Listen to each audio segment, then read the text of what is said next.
Bonjour à tous, je suis ravi de vous retrouver sur Public Sénat pour vous faire vivre les travaux des sénateurs. Le Sénat prépare l'examen du projet de loi bioéthique qui ouvre la procréation médicalement assistée à toutes les femmes. Après avoir auditionné le gouvernement, les sénateurs ont entendu ce matin les associations de familles homoparentales pour recueillir leur avis sur le projet de loi. Et il a notamment été question de la filiation des couples lesbiens. Notez que ces échanges interviennent alors que la Cour de cassation a reconnu hier la filiation des couples ayant réalisé une gestation pour autrui à l'étranger. Je vous laisse regarder cette audition. Je vous remercie d'auditionner l'Association des familles homoparentales aujourd'hui dans le cadre de l'examen de votre commission spéciale. Nous vous avons adressé 41 pages en 10 minutes. On voit que l'exercice est difficile, donc je vous laisse évidemment vous y référer et je vais me concentrer, je pense, avec Fabien Joly, sur 2 ou 3 points qui nous semblent très importants et qui ont pu faire l'objet de débats depuis le vote à l'Assemblée nationale. Alors, comme vous en doutez, et vu le titre de notre association, évidemment, nous sommes extrêmement favorables à l'ouverture de la procréation médicalement assistée à toutes les femmes, notamment aux femmes en couple, les femmes de même sexe, les femmes en couple de même sexe, pardon, et les femmes célibataires. Je voudrais donc revenir sur cet aspect, particulièrement sur l'établissement de la filiation, puisque c'est un sujet qui nous est très cher, et la modalité qui a été votée à l'Assemblée nationale en son article 4. Nous sommes favorables et nous soutenons la modalité de reconnaissance conjointe anticipée qui a été votée par l'Assemblée nationale, puisque cette modalité permet de respecter à la fois, je dirais, la solidarité des femmes en couple lorsqu'elles s'engagent dans une PMA. Ce sont les deux qui s'engagent dans une PMA, évidemment, donc il faut qu'elles soient solidaires au moment où elles veulent ensemble réaliser ce parcours de procréation médicalement assistée et de garantir à cet épisode chronologique précis que la filiation sera ancrée à la naissance et sera établie à la fois par, évidemment, l'accouchement de la mère qui va accoucher, puisque je rappelle quand même que c'est elle qui va transmettre le certificat de naissance à l'officier d'état civil. Donc on aura bien un établissement qui sera à la fois un établissement de filiation qui sera à la fois reconnu par l'accouchement de celle qui a accouché et sa co-signature avec sa conjointe de cette fameuse reconnaissance conjointe anticipée. Voilà. Donc c'est vraiment un système qui nous semble important de maintenir, mais, c'est toujours un mais dans la démonstration, il arrive, nous souhaiterions que ce système soit étendu à tous les enfants qui sont conçus par PMA avec don de gamètes, puisque en l'état, on va avoir, c'est comme ça qu'on pourrait vous le présenter, une rupture d'égalité entre ces enfants qui seraient conçus par don de gamètes et qui auraient une modalité d'établissement propre parce que leurs parents sont de même sexe, et puis les autres, qui sont tous ceux qui existent déjà depuis plus de 40 ans, qui sont ceux qui sont issus de parents hétérosexuels, où on va continuer d'utiliser le dispositif actuel du titre 7 du Code civil, qui est un dispositif basé sur je dirais, le rapport charnel ou pseudo-charnel des parents, et qui va proposer un état civil où finalement aucune information permettra à l'intéressé de savoir qu'en réalité son père, puisqu'on va parler du don de sperme en majorité, n'est pas le géniteur. La question qui vous est posée aujourd'hui, finalement, elle a déjà été posée il y a bien longtemps, parce qu'en 1950, on va parler pendant 1 ou 2 minutes de l'adoption, en 1950, il y a une circulaire à l'état civil qui a été mise et qui vient demander aux officiers d'état civil de ne pas envoyer la mention du jugement de l'adoption des enfants qui ont été adoptés. En d'autres termes, on va donc leur faire croire, y compris à la famille, si elle n'a rien dit à l'enfant adopté, que cet enfant est issu de ses parents et que ses parents sont ses géniteurs, puisque l'état civil sera exactement dressé de la même manière. Et donc pendant toutes ces années, on conserve cette circulaire, et en 1966, on se réveille et on se dit mais non, mais qu'est-ce qu'on a fait finalement?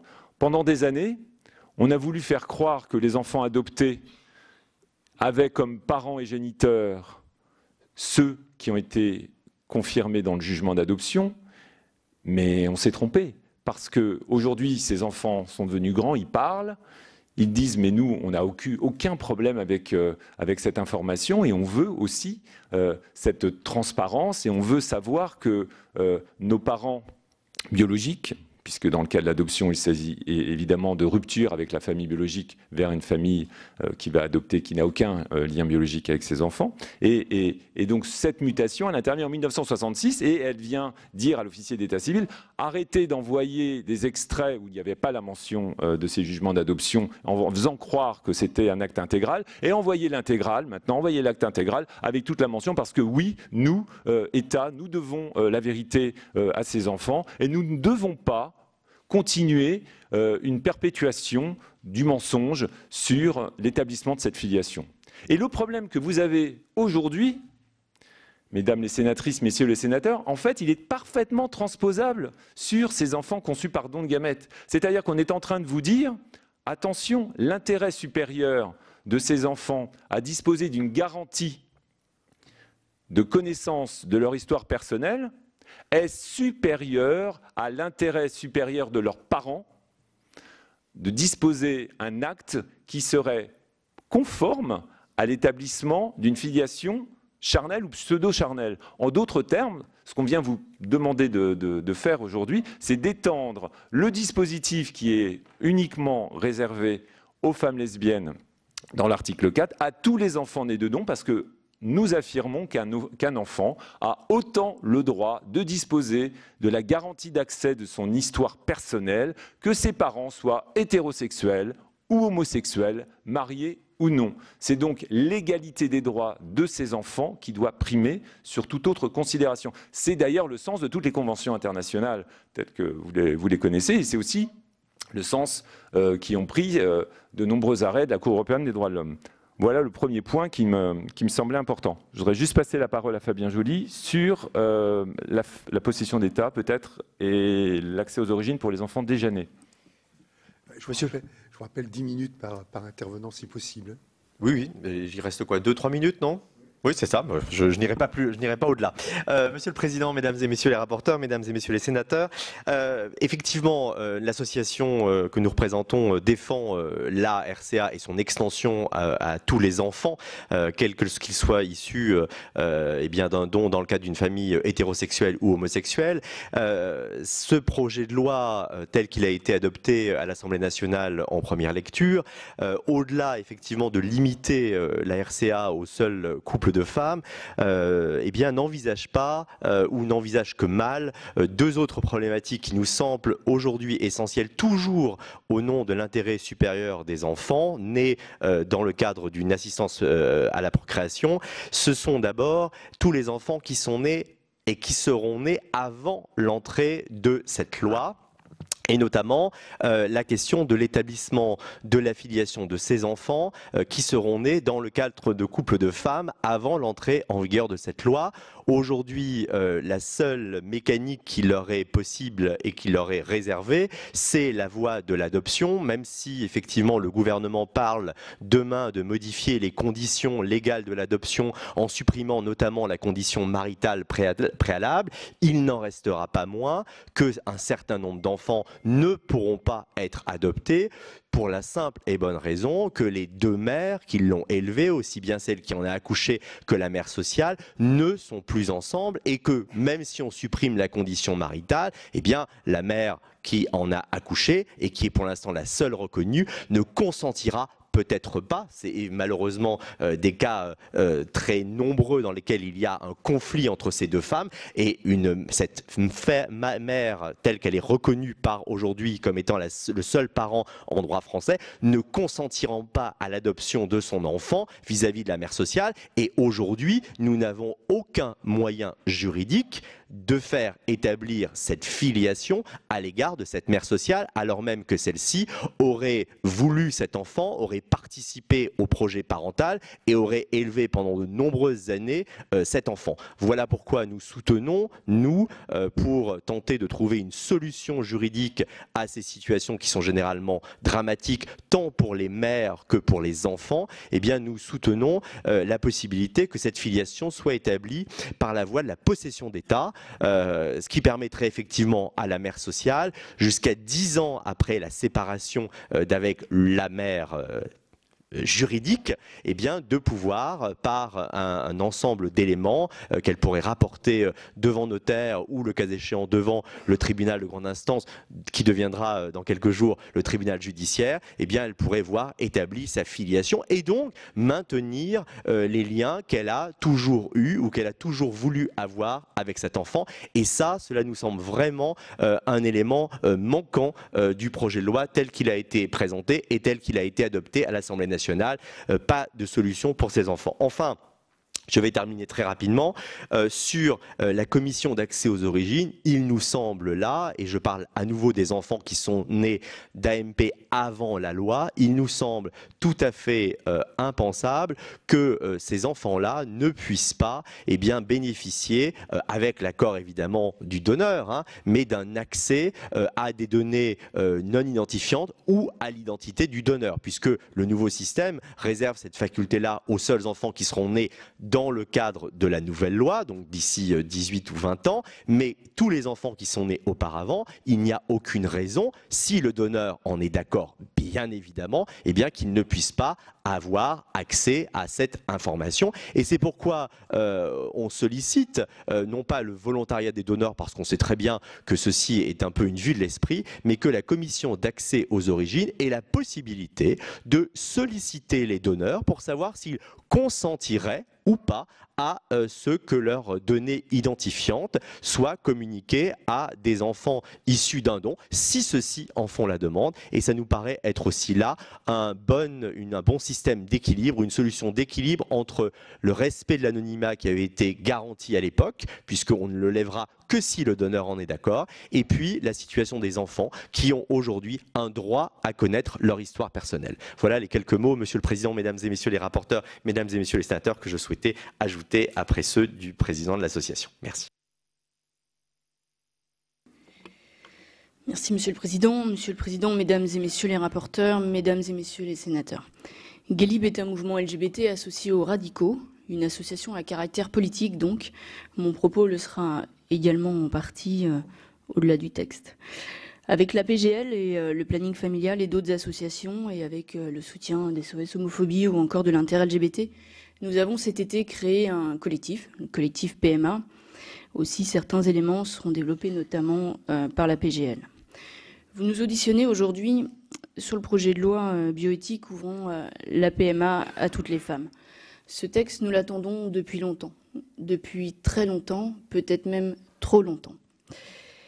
Nous l'attendions de la précédente majorité et mandature, promesse du candidat Hollande non réalisée.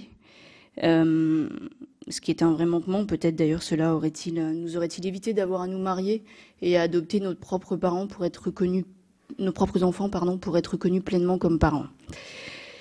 6 ans plus tard, l'heure n'est plus à faire les comptes et refaire le match de ce qui n'a pas été fait ou fait et par qui, mais plutôt de constater que ce texte est une avancée, mais qu'il n'est pas parfait, j'y reviendrai tout à l'heure, que tout n'a pas été fait, que tout n'a pas été prévu, et que surtout, le moment venu dans l'hémicycle, nous aurons besoin de tous les progressistes, quelle que soit leur opinion, leur bord politique, opposition comprise, donc, de gauche, de droite, centristes, indépendants et même radicaux.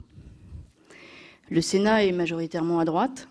Je veux peut-être vous inviter à ne pas recommettre certaines erreurs du passé après les oppositions au Pacs, au mariage et à l'adoption, souvent plus par posture que par conviction, peut-être même parfois par peur de ce que pourrait penser votre électorat en circonscription. Je veux vous rappeler que sur la PMA, comme sur le mariage, sondage après sondage, les Français sont prêts et depuis bien longtemps, et comme souvent, bien avant le législateur. Nos familles, nos conjoints, nos enfants sont une réalité intégrée à la société et à travers toute la France. Le schéma familial aujourd'hui est divers, multiple, à la fois traditionnel, les familles recomposées, monoparentales, mais aussi homoparentales. Aujourd'hui, nous nous réjouissons de voir la PMA pour les femmes seules et en couple, enfin à l'agenda parlementaire. De voir ce droit, de voir cette liberté nouvelle ouverte à toutes les femmes. La liberté de pouvoir faire un enfant, la liberté de pouvoir disposer de son corps pour concevoir un enfant, la liberté de pouvoir faire famille, quel que soit son régime matrimonial ou son orientation sexuelle. J'en suis persuadée, cela restera dans l'histoire comme une grande avancée pour les femmes, comme le droit de vote ou comme le droit à l'avortement. Je veux souligner les points positifs. L'aspect historique et attendu de ce texte, bien sûr, mais aussi l'ouverture de la PMA aux femmes célibataires, qui est un marqueur important de confiance faite aux femmes dans un projet parental mûrement réfléchi. Cependant, nous ne pouvons pas accepter de voir que dans ce projet de loi, des dispositions de filiation dédiées, spécifiques pour les couples de femmes, soient prévues, qui nie la filiation naturelle de la femme qui accouche. Nous ne pouvons pas comprendre que les lois de la République s'organisent pour mettre en place un statut à part pour une catégorie de la population, pour les couples de femmes. Comme femme, comme lesbienne, comme élue moi-même, je ne peux pas me résoudre à ce que la République ne protège pas de la même manière tous ses enfants. On ne peut pas défendre les personnes LGBT, nos familles, nos enfants, et soutenir une disposition discriminante à leur endroit. Nous souhaitons que le droit commun soit élargi, soit par reconnaissance, soit par présomption. Autre manque de ce texte, les personnes trans écartées de l'accès à la PMA, elles doivent y être intégrées. Le refus de la PMA post-mortem également, cela marque une forme d'incohérence. Une femme ne pourrait pas achever un projet parental avec les gamètes de son défunt conjoint, mais par contre pourrait avoir accès à la PMA avec un tiers d'honneur en tant que femme célibataire. Manque aussi la promesse de campagne de reconnaître les enfants nés de GPA réalisés légalement à l'étranger. Je le répète, nos enfants doivent être protégés par la République comme tous les autres enfants. Vous l'avez compris, ce texte est l'opportunité de mettre en exergue la valeur famille sous les triptyques de la République. L'égalité, égalité, fraternité. Liberté, égalité, fraternité. Liberté, je l'ai développée, l'égalité, l'égalité enfin réelle, et la fraternité sans laquelle les deux autres ne seraient rien. Et j'ajouterais le quatrième pilier de la République, la laïcité, qui, vous le savez, nous est cher à nous, radicaux. Je le sais, des représentants des cultes ont été auditionnés à l'Assemblée et même ici, je crois. N'oublions pas que depuis plus d'un siècle, le religieux ne doit pas influencer le législateur. Enfin, pour conclure, 2 éléments. Tout d'abord que ce texte va dans le sens de l'histoire. Comme pour le mariage par le passé, nous parlons ici d'élargir quelque chose qui est déjà partiellement autorisé, légal et ouvert aux couples hétérosexuels. Tous les couples ne souhaitent pas se marier. De la même manière, toutes les femmes ne souhaitent pas avoir des enfants. Donc il en est de même pour la PMA. Mais nous parlons ici de la liberté de pouvoir faire, la liberté par choix et non pas par contrainte de l'interdiction. Et enfin, vous dire que j'ai toujours considéré que le rôle du politique n'était pas de juger la société, mais de savoir l'observer pour mieux l'accompagner. Je vous remercie. Monsieur le Président, Mesdames les sénatrices, Messieurs les sénateurs, alors d'abord je tenais à vous remercier pour votre invitation à cette table ronde de notre association SOS Homophobie, association qui lutte depuis 25 ans contre les discriminations envers les personnes LGBT, avec 3 axes: le soutien aux victimes, la sensibilisation aux discriminations, notamment en milieu scolaire, et la militance pour l'égalité des droits des personnes LGBT. Alors, je vais utiliser ici mon temps de parole introductif pour tenter de donner un éclairage, que j'espère complémentaire au débat, qui nous porte principalement sur des terrains juridiques, de construction de la loi, de techniques médicales ou même ici de bioéthique. Alors, un premier propos sur le véhicule législatif qui nous est imposé pour parler de nos vies, de nos familles et d'égalité en droit. Notre embarras même parfois à tant voir se focaliser l'attention et le temps des parlementaires, des médias et du public sur les quelques articles qui nous concernent plutôt que sur la trentaine d'autres articles autrement plus engageants sur l'avenir et sur les questions de bioéthique justement. Mais dont acte. Et je vais donc pour ma part me concentrer sur les 2 articles principaux sur lesquels notre association porte voix, à savoir les articles 1 ayant pour objet d'élargir l'accès à de nouveaux publics et l'article 4 qui en tire les conséquences en termes de filiation. Sur l'article 1, donc, je tiens à exprimer, et je rejoins Catherine, notre satisfaction de voir enfin une discrimination basée sur l'orientation sexuelle et le statut marital des femmes tomber. Nous l'attendions depuis 25 ans. 25 ans, oui, car il ne s'agit ici ni de développer une nouvelle technique, ni de créer de nouvelles situations, mais bien de mettre fin à une inégalité de traitement entre les personnes dans notre pays basée sur l'orientation sexuelle ou le statut marital. Et il s'agit évidemment de protéger les enfants et les familles ayant eu recours à l'AMP. Je précise que cette inégalité a été créée ex nihilo par le législateur en 1994, qui a fait le choix, que d'autres pays n'ont pas fait, d'inclure FIV et IAD dans une loi globale de bioéthique et d'en réserver l'accès aux seuls couples hétérosexuels. Ceci a exclu de facto les femmes seules et en couple avec une femme qui jusque-là pouvaient être accompagnées par leur médecin et gynécologue dans un cadre médical sécurisé. Je parle ici principalement des IAD. Cependant, notre satisfaction n'est pas totale car une partie de nos concitoyens sont à nouveau discriminés par les choix actuels. Les hommes trans, qui seraient en capacité de porter un enfant, sont en effet exclus de l'article 1er. Or, nous considérons que les droits reproductifs appartiennent à la personne et que le sexe établi à l'état civil ne doit pas être une source d'empêchement à l'AMP.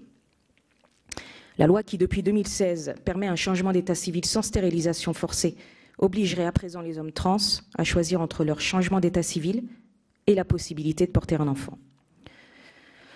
En regard des débats et des propos tenus au cours des travaux à l'Assemblée nationale, je ne vous cache pas que nous avons malheureusement peu d'illusions sur le succès de voir notre demande d'inclusivité de toute personne en capacité de porter un enfant inclus à l'article 1er.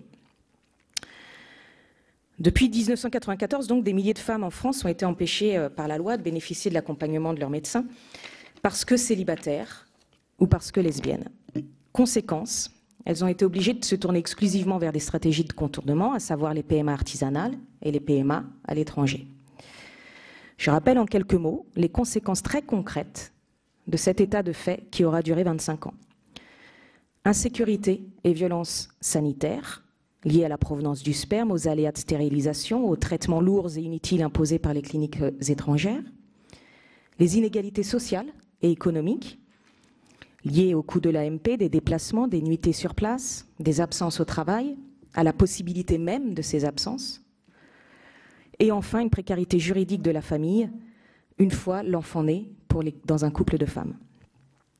Alors les premières victimes de ces inégalités sont bien évidemment, et de ces violences sont bien évidemment les femmes, puis leurs enfants, leurs femmes et leurs compagnes, et enfin le reste de la famille, les oncles, les tantes, les grands-parents, qui jusqu'à l'établissement de la double filiation, plusieurs mois après la naissance de l'enfant dans le meilleur des cas et uniquement pour les couples mariés, n'ont aucune existence légale envers l'enfant.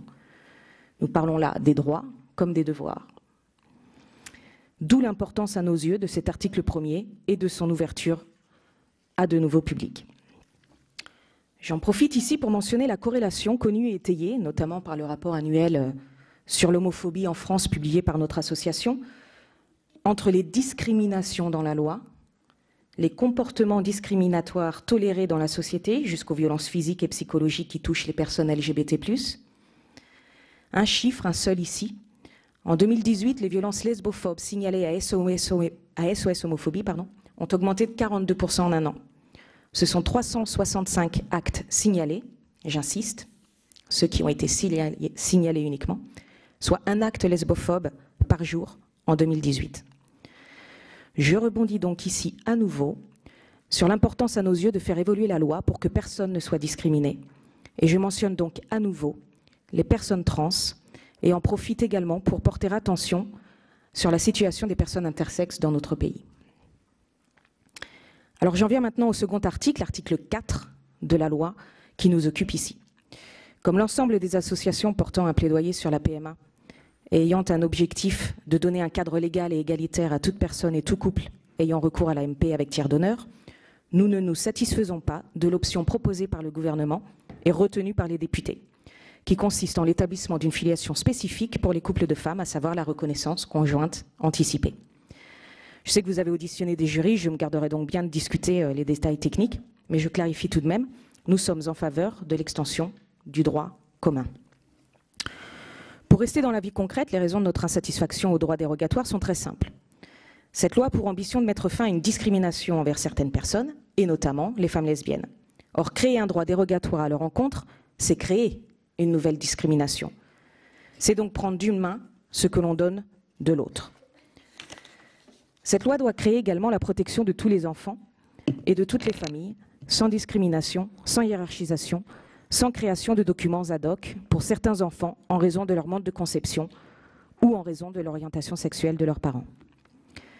Ce choix d'un droit dérogatoire nous semble d'autant plus incompréhensible que tout existe déjà dans le droit. C'est le système de filiation imaginé en 1994 pour les couples hétérosexuels ayant recours à une PMA avec donneur, qui n'a jamais été mis en défaut depuis. Je ne reviendrai pas encore une fois sur la technicité de ce droit, d'autres l'ont fait avant moi. Quand je dis que tout existe, je précise tout de même, l'AMP avec tiers donneur existe, la double filiation maternelle existe, la filiation d'un enfant avec un parent non géniteur existe. Très concrètement, ce que le texte actuel, c'est-à-dire la RCA, reconnaissance conjointe anticipée, implique pour les femmes, c'est que l'établissement de sa filiation avec son enfant sera différente pour la femme qui accouche selon qu'elle est en couple avec un homme ou avec une femme. Différent pour le second parent, non géniteur dans les deux cas, selon qu'il est un homme ou qu'il est une femme.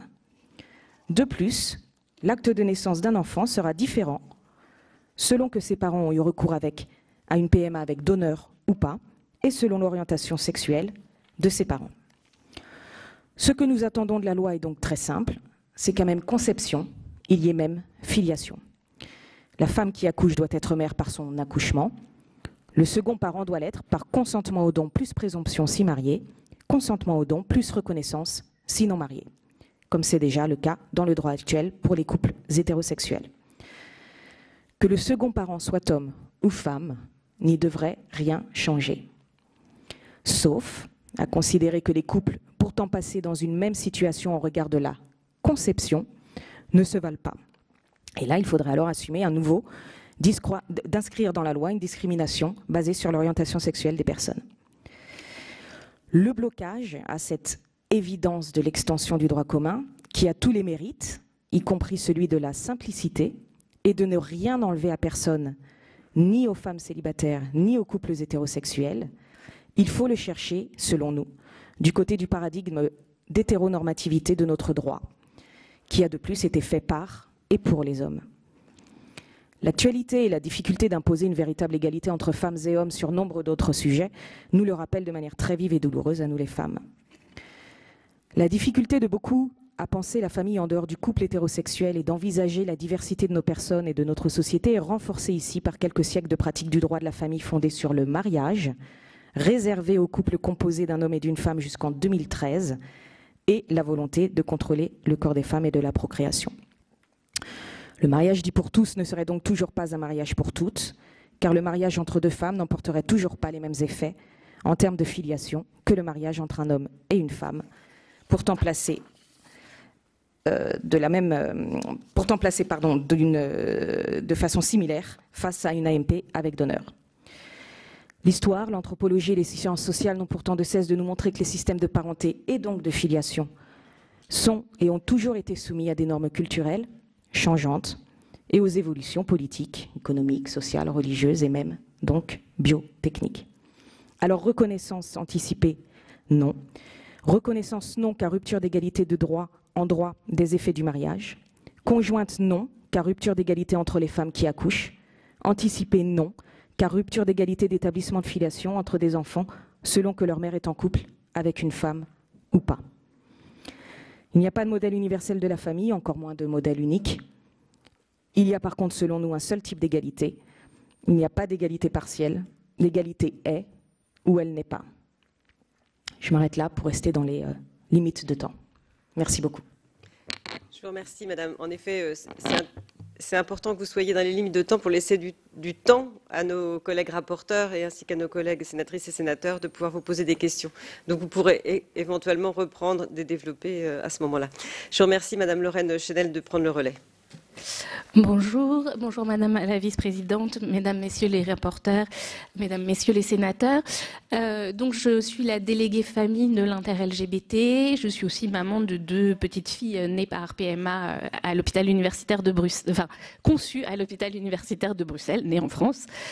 L'inter-LGBT rassemble 70 associations dans tous les domaines de la vie LGBT ou un peu plus largement des droits humains. Nous organisons chaque année la marche des fiertés de Paris, le printemps des associations et nous faisons régulièrement du plaidoyer. Je voudrais juste commencer par un regret, c'est que l'association des enfants d'Arc-en-Ciel, qui accompagne chaque année des dizaines, voire des centaines de femmes dans des PMA, des couples de femmes en PMA, n'a pas été autorisée à être auditionnée. Alors je pense que ça aurait été assez enrichissant. Alors, dans la loi, déjà, énormément de points positifs. L'ouverture de l'AMP aux couples de femmes, qui met fin à une situation cynique où nos familles étaient un peu bancalement, mais reconnues en droit quand même, mais obligées à les fonder sur le modèle du ni vu ni connu à l'étranger, qui était une source d'inégalité financière, puisque ça peut coûter relativement cher, hein, c'est entre 1 000 € pour une insémination et 5, 6, 8 000 € pour une FIV par tentative. C'est une source de stress d'aller à l'étranger, c'est des sources de problèmes de santé, puisque le lien entre les médecins français et étrangers est parfois difficile à faire, et c'est source de difficultés dans le travail parce que du coup ça oblige à des absences difficiles à justifier, alors que quand on est suivi à l'hôpital français on a des justificatifs.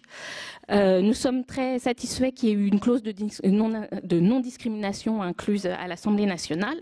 Voilà. Et nous voulons rappeler bien sûr que les travaux de Suzanne Golombok, reprenant l'ensemble des études portant sur le bien-être des enfants nés dans les couples de femmes et les femmes célibataires, montrent que nos enfants vont tout aussi bien que les autres. Nous sommes aussi très satisfaits qu'il y ait l'ouverture aux femmes célibataires.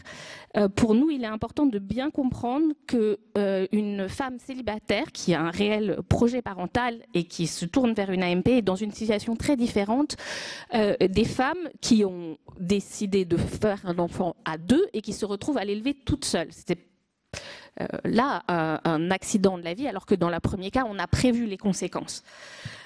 C'est quelque chose c'est donc un profil aussi socio-économique très différent, hein, les études le montrent, et en plus ceci pourra être vérifié par les équipes d'AMP. Ce sont des familles qui sont entourées et qui sont soutenues très largement et qui d'ailleurs parfois aussi rencontrent des pères après parce qu'elles ne sont pas condamnées à être célibataires toute leur vie. Voilà, c'est quelque chose d'important pour nous parce que la fenêtre pour fonder une famille actuellement est très fermée pour les femmes. On attend en général un CDI, le premier CDI c'est pas avant 29 ans et à partir de 35-38 ans votre fertilité baisse. Donc l'âge pour avoir le prince ou la princesse charmante est assez limité et donc malheureusement un certain nombre de personnes qui ont envie de porter un enfant eh bien se décident à le faire, à commencer en tout cas à le faire et à l'élever seul. Voilà, pour ne pas avoir à y renoncer.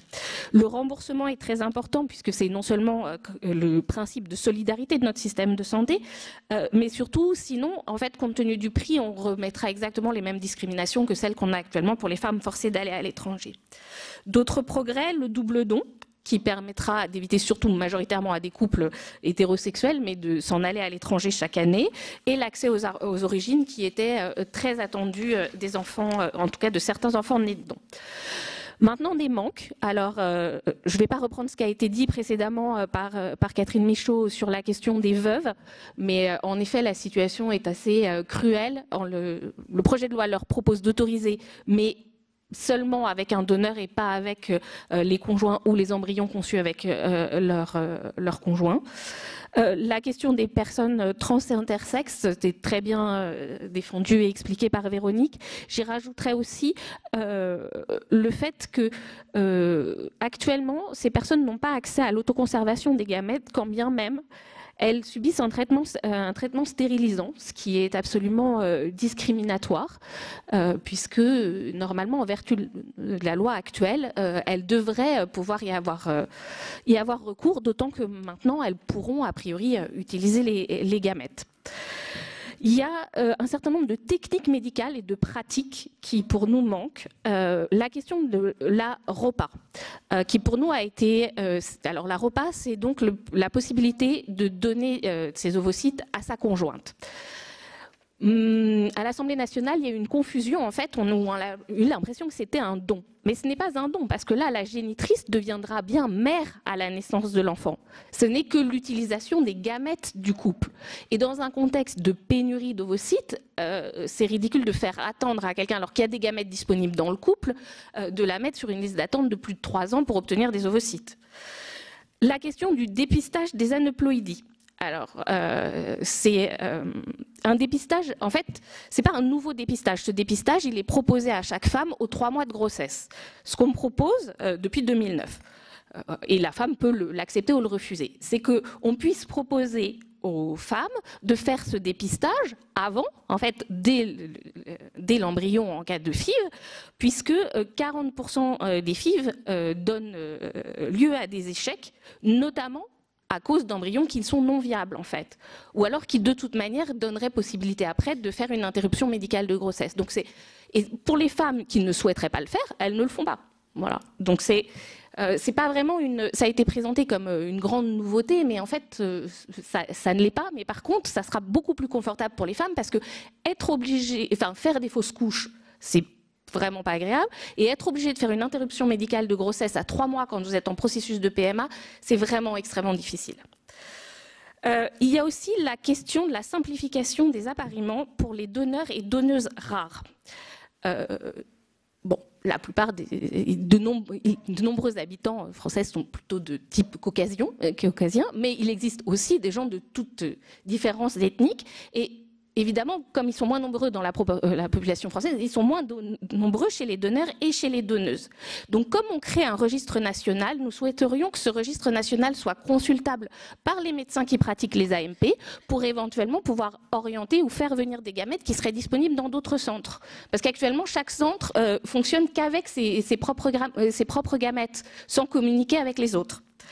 Et offrir la possibilité aux couples qui le souhaitent de refuser tout appariement basé sur leurs caractéristiques physiques. Parce qu'actuellement, il y a des couples à qui on refuse l'accès à une AMP parce qu'on n'a pas, par exemple, le couple a une personne noire et qu'on n'a pas de donneur ou de donneuse noire. Spécialement de donneuses d'ovocytes noires, il y en a 2 pour toute la France.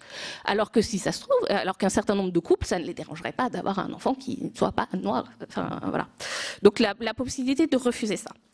Sur la filiation, je pense que Véronique en a très bien parlé, nous sommes en faveur d'une filiation de droit commun identique à celle des couples hétérosexuels non mariés pour nous, juste sur la reconnaissance, avec la possibilité de déclarer judiciairement la parentalité si jamais ce n'est pas fait par la seconde maman, comme actuellement si ce n'est pas fait par le papa.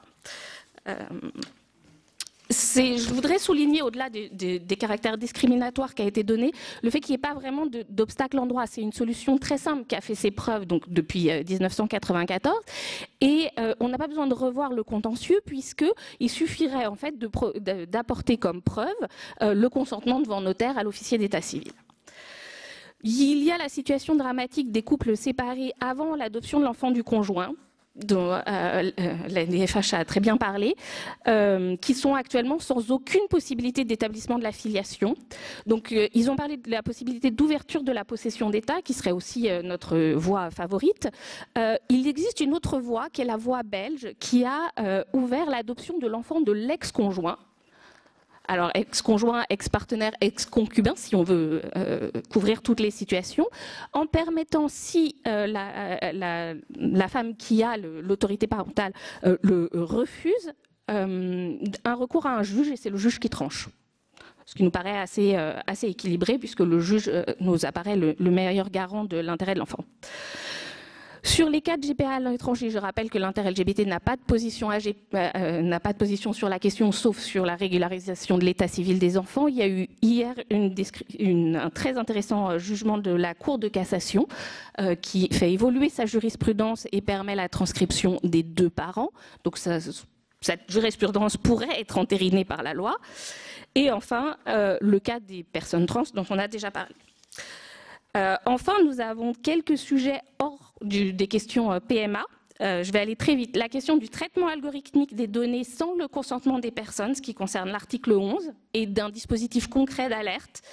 La question du statut de l'embryon à l'article 14 qui nous pose quelques soucis. Des questions liées à une nouvelle clause de conscience dans l'article 21 sur l'IMG au lieu de renvoyer à la clause de conscience déjà existante sur l'IVG. Et la question des mineurs intersexes, où il y a eu une avancée notable à l'Assemblée nationale, mais où nous souhaiterions que, pour que la France soit conforme aux recommandations et d'ailleurs aux engagements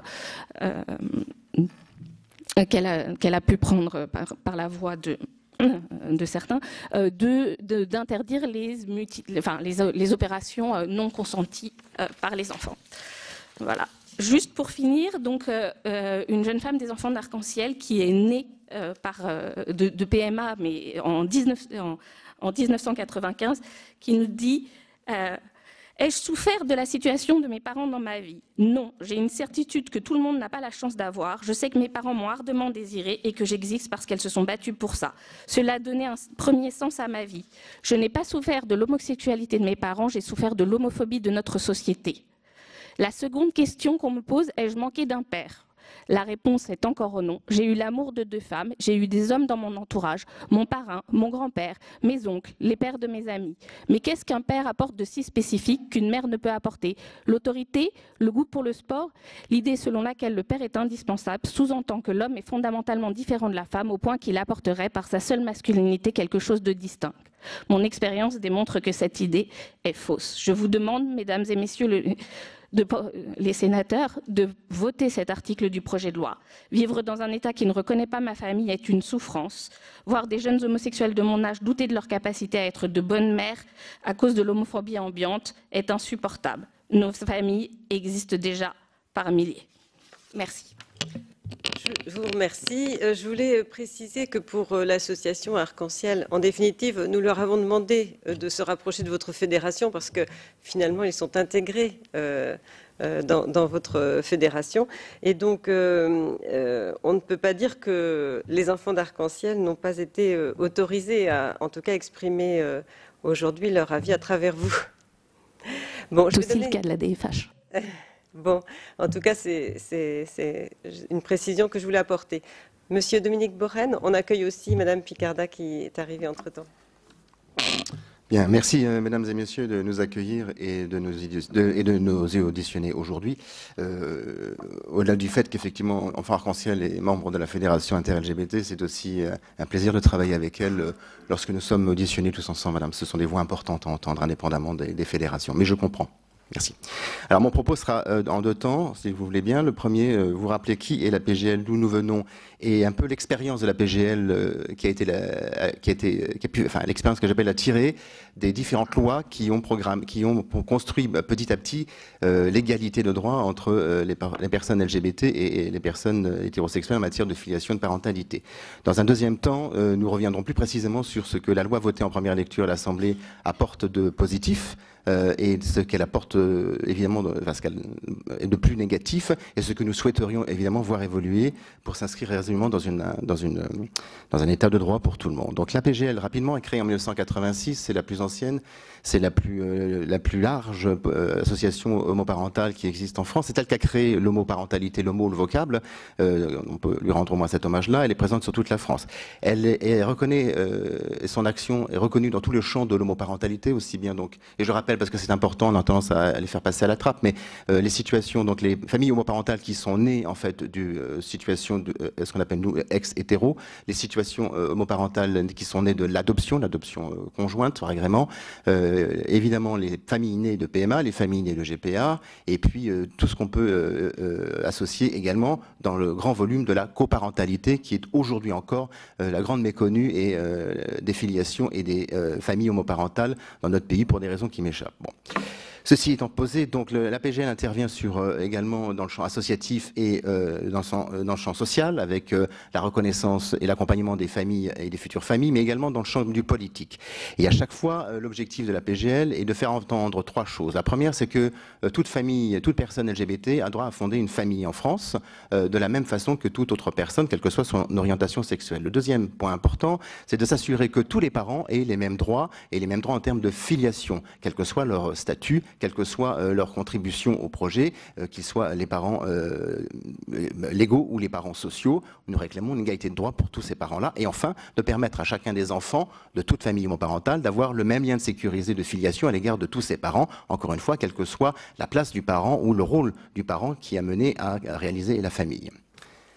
La PGL est un acteur reconnu depuis très longtemps, aussi bien dans le monde associatif que par les pouvoirs politiques. Dans le monde associatif, elle est reconnue depuis son origine pour ses combats qu'elle a menés dans le cadre des luttes contre les discriminations et plus récemment, grâce à la loi Taubira, elle est reconnue, elle intervient également dans le champ politique de manière un peu plus institutionnalisée, puisque jusqu'à la loi Taubira, toutes les institutions de la République qui traitaient des questions de famille lui étaient quasiment interdites. On ne va pas revenir sur l'épisode de l'UNAF, c'est un sujet du passé qu'on peut donc laisser au musée. Et donc depuis 2014, la PGL a évidemment occupe une place de choix, je dirais, pour des raisons très simples. D'ailleurs, à raison à la fois de la force que lui donnent ses adhérents, ses adhérentes et ses familles. C'est-à-dire tous ces gens nous feront remonter leurs besoins. Et donc la force de la PGL, c'est de se nourrir de ces besoins pour aller effectivement demander au pouvoir public de réfléchir aux situations et surtout de permettre à chacun de réaliser son projet de famille à l'égalité de droit.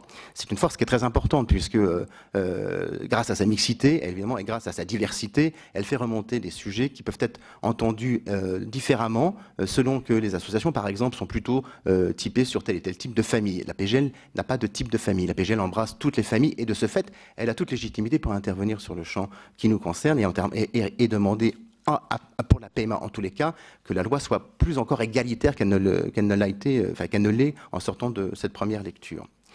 Elle a différents moyens, la PGL, pour se faire entendre, notamment elle organise des débats, notamment elle a fait produire un film qui s'appelle « Mon enfant, ma bataille », qui retrace toutes ces histoires et qui explique très bien, par exemple, les parcours PMA et les difficultés qu'ont les familles en PMA pour obtenir, en fait, réaliser sereinement leur projet. Nous sommes donc présents dans différentes instances de la République, à l'UNAF et dans les UDAF, au Conseil à la famille et aussi au sein de collectifs LGBT du DDD et j'en passe, et ce qui nous permet d'avoir une vue d'ensemble des questions et de pouvoir intervenir là où jusqu'à présent ces questions n'étaient pas nécessairement posées. Et je dois dire d'ailleurs qu'à cette occasion, nous avons été amenés à discuter donc avec les instances UNAF et le président du Haut Conseil de la famille sur un sujet très précis que nous allons aborder tout à l'heure, qui est la question de cette exclusion du droit commun de des questions de filiation pour les seuls couples de femmes qui accéderaient à la PMA. Et je dois dire que nos interlocuteurs ont été tout autant surpris que nous, que l'Assemblée nationale vote un tel système et ne comprendrait pas, je pense, qu'on le maintienne. On y reviendra. Au-delà de ça, je voudrais également partager avec vous l'expérience de la PGL depuis ces premières lois qui ont permis graduellement d'obtenir des droits et d'égalité, à commencer par le PACS. Depuis toujours, la PGL a défendu que, quels que soient les statuts, quels que soient les projets de loi qui devaient contribuer à donner des mêmes droits aux personnes LGBT, qu'il fallait y inclure les questions de famille et les questions de parentalité. Elle a participé, la PGL, avec force de proposition pour obtenir que ces questions soient incluses dans ces différents systèmes, dans ces différentes réformes. Et malheureusement, elle a dû faire face à ce que j'appellerais une tendance de fond de notre pays, c'est-à-dire de permettre aux personnes LGBT d'avoir un peu de droits, mais surtout pas plus que les autres. Et le droit qu'on leur donne, on s'assure qu'il sera bien spécifique. Donc à chaque fois qu'il a été question de grande loi d'égalité, à chaque fois, on nous sommes retrouvés confrontés à des situations où, en fait, on nous donnait le droit par la porte arrière pour accéder au salon de l'égalité. On se demande bien encore pourquoi. Le PACS, par exemple. Le PACS nous a été proposé, vendu comme étant une mesure d'égalité, hétéro-homo, certes, mais en 1999, lorsqu'il a été voté, les hétéros, eux, avaient la possibilité de se marier, pas les homosexuels. Et le PACS ne couvrait évidemment pas du tout le champ de la filiation. Donc encore une fois, on a posé un système qu'il a fallu en fait faire évoluer. Les jurisprudences l'ont fait évoluer, les mentalités l'ont fait évoluer, mais on a donné aux personnes concernées, et je reviendrai sur la question avec le mariage, des éléments pour faire un peu d'égalité, mais surtout pour se débrouiller de ce qu'on n'avait pas obtenu en termes d'égalité. Et encore une fois, j'ai peur que la loi qui a été votée en première lecture n'aboutisse à ce statut. Donc, le souci que nous avons, évidemment, c'est d'obtenir que le texte qui vous est soumis représente et reflète un maximum d'égalité. Tu veux... Oui. Oui, alors donc c'est bien, vous avez respecté votre temps. Je vais donner la parole à Madame Picarda. C'est vrai qu'on s'est donné 10 minutes par intervenant, mais en vous laissant tout le loisir de développer ensuite vos réponses auprès des rapporteurs ou des autres sénatrices et sénateurs. D'ailleurs, effectivement, nous sommes nous-mêmes venus dans le but d'échanger, et c'est donc avec plaisir que nous attendons les questions. Ce que vous a rappelé là, Monsieur Borren, sont des principes fondamentaux auxquels nous sommes extrêmement attachés. Nous sommes d'abord et avant tout attentifs et soucieux que la loi reflète l'esprit de notre République, c'est-à-dire qu'elle nous donne la liberté, l'égalité et qu'elle repose sur des principes de fraternité. C'est vraiment ce que nous attendons de cette loi. Malheureusement, nous ne sommes pas tout à fait engagés dans cette direction. Et ce que vous rappelez tout à l'heure, Monsieur Borren, c'est exactement l'expérience que nous avons de ce que, quand la loi n'est pas tout à fait égalitaire et qu'elle crée des sous-catégories de citoyens, elle crée des difficultés particulières et des souffrances qui vont avec. Nous l'avons expérimenté avec le Pacs, qui n'a évidemment pas suffi, puisque les homosexuels étaient privés du mariage et de la filiation. Dans le cadre du mariage, qui est un mariage égalitaire du point de vue de la conjugalité, nous avons fait l'expérience d'un mariage qui n'était pas égalitaire du point de vue de la filiation et qui a mis de nombreuses familles en souffrance. Ces familles, nous avions averti le législateur, aussi bien à l'Assemblée nationale qu'au Sénat, qu'une loi qui ne serait pas suffisante pour établir les filiations dans le cadre des mariages entraînerait des souffrances et entraînerait des difficultés pour les familles à se voir considérées de manière égalitaire dans les tribunaux. Quelques mois après, dès que les premières familles ont pu se présenter devant les tribunaux, nous avons vu remonter des difficultés extrêmes et des familles qui se sont trouvées violentées dans leurs propres tribunaux, dans les tribunaux de leur pays, parce qu'elles n'étaient pas reconnues alors que la loi aurait dû le faire. Nous avons donc, du point de vue du projet de loi qui a été voté à l'Assemblée nationale, à la fois évidemment les satisfactions qui ont déjà été évoquées ici, à savoir le vote de la PMA et le principe de l'ouverture à toutes les femmes, indépendamment de leur situation matrimoniale et de leur conjoint, ou qu'elles soient seules ou en couple. Là-dessus, évidemment, nous sommes extrêmement contents.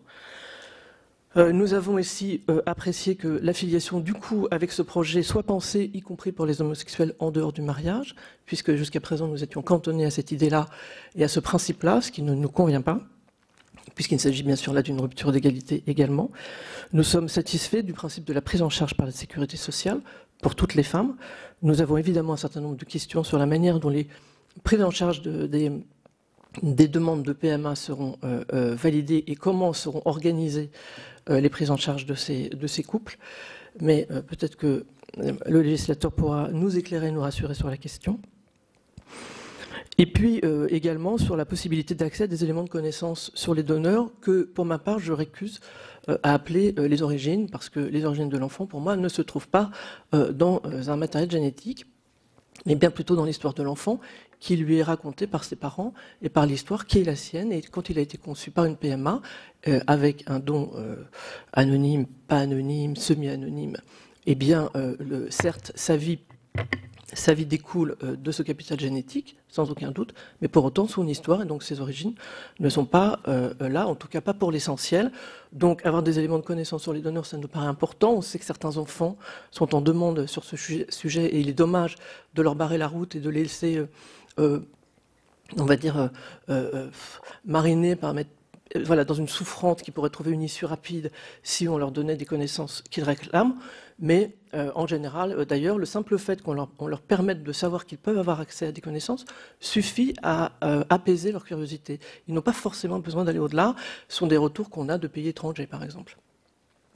Voilà, nos inquiétudes reposent aujourd'hui sur un constat extrêmement dépité, je dois dire, et extrêmement étonné, de ce que le législateur a tenté dans un premier temps de faire en sorte que nos revendications pâtissent à d'autres qu'à nous, c'est-à-dire les couples hétérosexuels qui avaient recours au PMA et pour profiter du changement de la loi, pour les faire sortir du cadre, alors qu'ils n'avaient rien demandé à personne, du cadre dans lequel ils étaient à l'abri dans le cadre de la loi française depuis des décennies, et pour d'un seul coup menacer, parce que je trouve que on entendait ça comme vraiment une menace, d'inscrire le mode de conception sur l'état civil des enfants.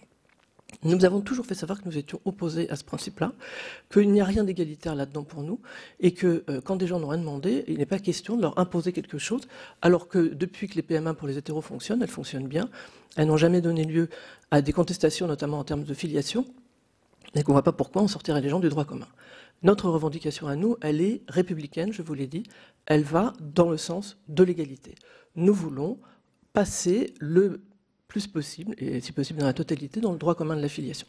Et surtout, nous avons constaté qu'on nous propose d'un seul coup quelque chose qui était tout à fait inattendu, c'est qu'on vient penser un mode d'établissement de la filiation qui serait réservé aux femmes homosexuelles, qui viendrait accoler les deux mères ensemble dans un même mouvement d'établissement de la filiation, comme si chacune ne pouvait pas l'établir indépendamment de l'autre, et qui vient priver la mère qui va accoucher de la possibilité de faire établir son lien de filiation avec son enfant par l'accouchement, comme c'est le cas pour toute autre femme.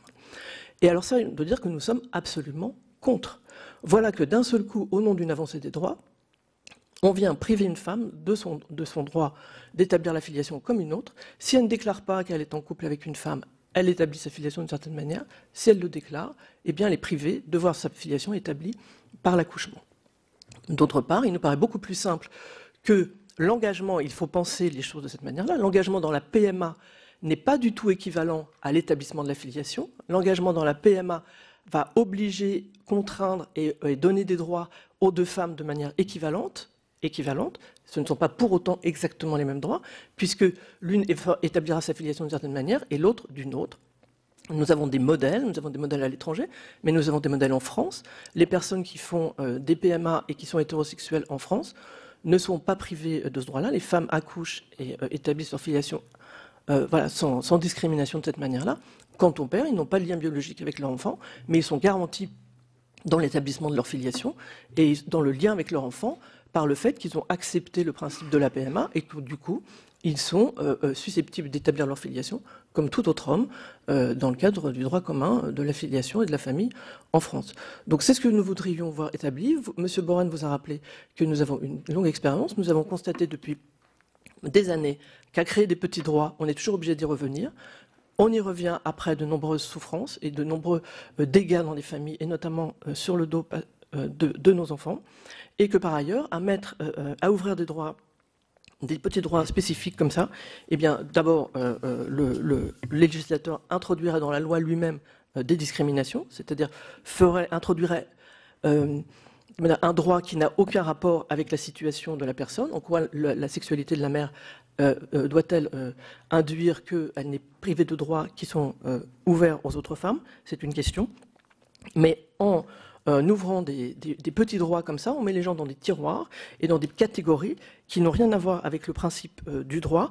On crée autant de droits qu'il y a de cas et des régimes spécifiques dans lesquels tout le monde se perd, alors que le plus simple, c'est d'ouvrir les portes de notre grande maison républicaine et de les ouvrir à tout le monde sans discrimination. Je vous rappelle que les personnes homosexuelles sont aujourd'hui considérés quand même, heureusement, comme des citoyens comme les autres, qu'ils participent à l'effort national de toutes les manières, en travaillant, en faisant des enfants, en cotisant à la sécurité sociale, dont ils n'ont pas pour le moment tous les droits, et qu'il n'y a pas de raison, en tout cas moi je pense que des sénateurs doivent vraiment, sincèrement, considérer qu'il n'y a aucune raison de créer des petits droits à part, toujours pour les personnes homosexuelles, pour les femmes qui accouchent en raison de leur orientation sexuelle, et priver la deuxième mère de l'établissement de la filiation d'une manière simple, par un processus de reconnaissance qui reposera sur le fait qu'elle s'est engagée dans un processus de PMA et que du coup, ça lui ouvre à la fois des droits et des devoirs.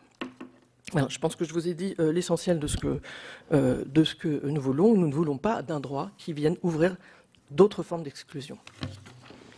Je vous remercie, madame.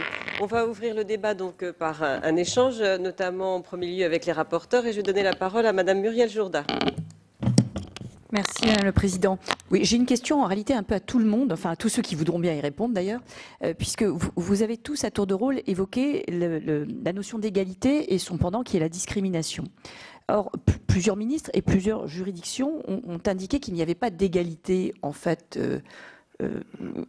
dans l'extension de l'AMP aux femmes seules et aux femmes homosexuelles, dans la mesure où il n'y avait pas non plus de discrimination à traiter différemment des personnes qui étaient dans une situation différente. Et qu'en réalité, les femmes seules ou les femmes homosexuelles n'étaient pas dans la même situation de fait que des couples hétérosexuels face à la procréation. Donc je voulais d'abord avoir vos observations là-dessus. Ensuite, vous indiquez que vous souhaitez pouvoir bénéficier du droit commun. Le droit commun de l'AMP, donc, qui existe aujourd'hui pour les couples hétérosexuels. J'ai conscience que ma question est peut-être un petit peu technique et si vous ne pouvez pas y répondre, il n'y a pas de difficulté, mais aujourd'hui, pour les couples hétérosexuels mariés, le droit commun, c'est en fait que la femme accouche, elle est la mère, et le père devient père par le biais de la présomption de paternité. Comment pouvez-vous transcrire cela pour un couple homosexuel? Voilà, ce sont mes deux questions. Merci. Qui veut commencer? Madame Chenel, allez-y. Je veux bien commencer par la première. Le fait de dire que ce sont des situations différentes donnent à des droits différents, c'est en effet une jurisprudence, mais il faut savoir qu'elle évolue. Elle évolue en fonction de ce que la société considère comme des situations différentes. Par exemple, pendant longtemps, on a considéré que le mariage homosexuel, comme que les couples hétérosexuels et les couples homosexuels étaient des situations différentes, ce qui justifiait pour certains d'avoir le mariage et pour d'autres de ne pas l'avoir. Cette conception a évolué et c'est exactement ce qu'il se passe maintenant pour les familles homoparentales. C'est-à-dire qu'au regard du don, on a un parent qui a un lien biologique avec l'enfant en général, un parent qui ne l'a pas. Est-ce que le sexe de ses parents est une différence de situation suffisante? Nous considérons que non, certains considéreront sans doute que oui, mais je pense que le sens de l'évolution du droit va plutôt vers le fait qu'on considérera que ce n'est pas que la différence ne justifie pas un droit différent. La différence n'est pas suffisante. Je vous en prie, Madame Serrazoli. Oui, alors sur les deux aspects. Donc le premier aspect sur la différence de situation. Donc vous avez effectivement précisément dit différence de situation par rapport à la procréation.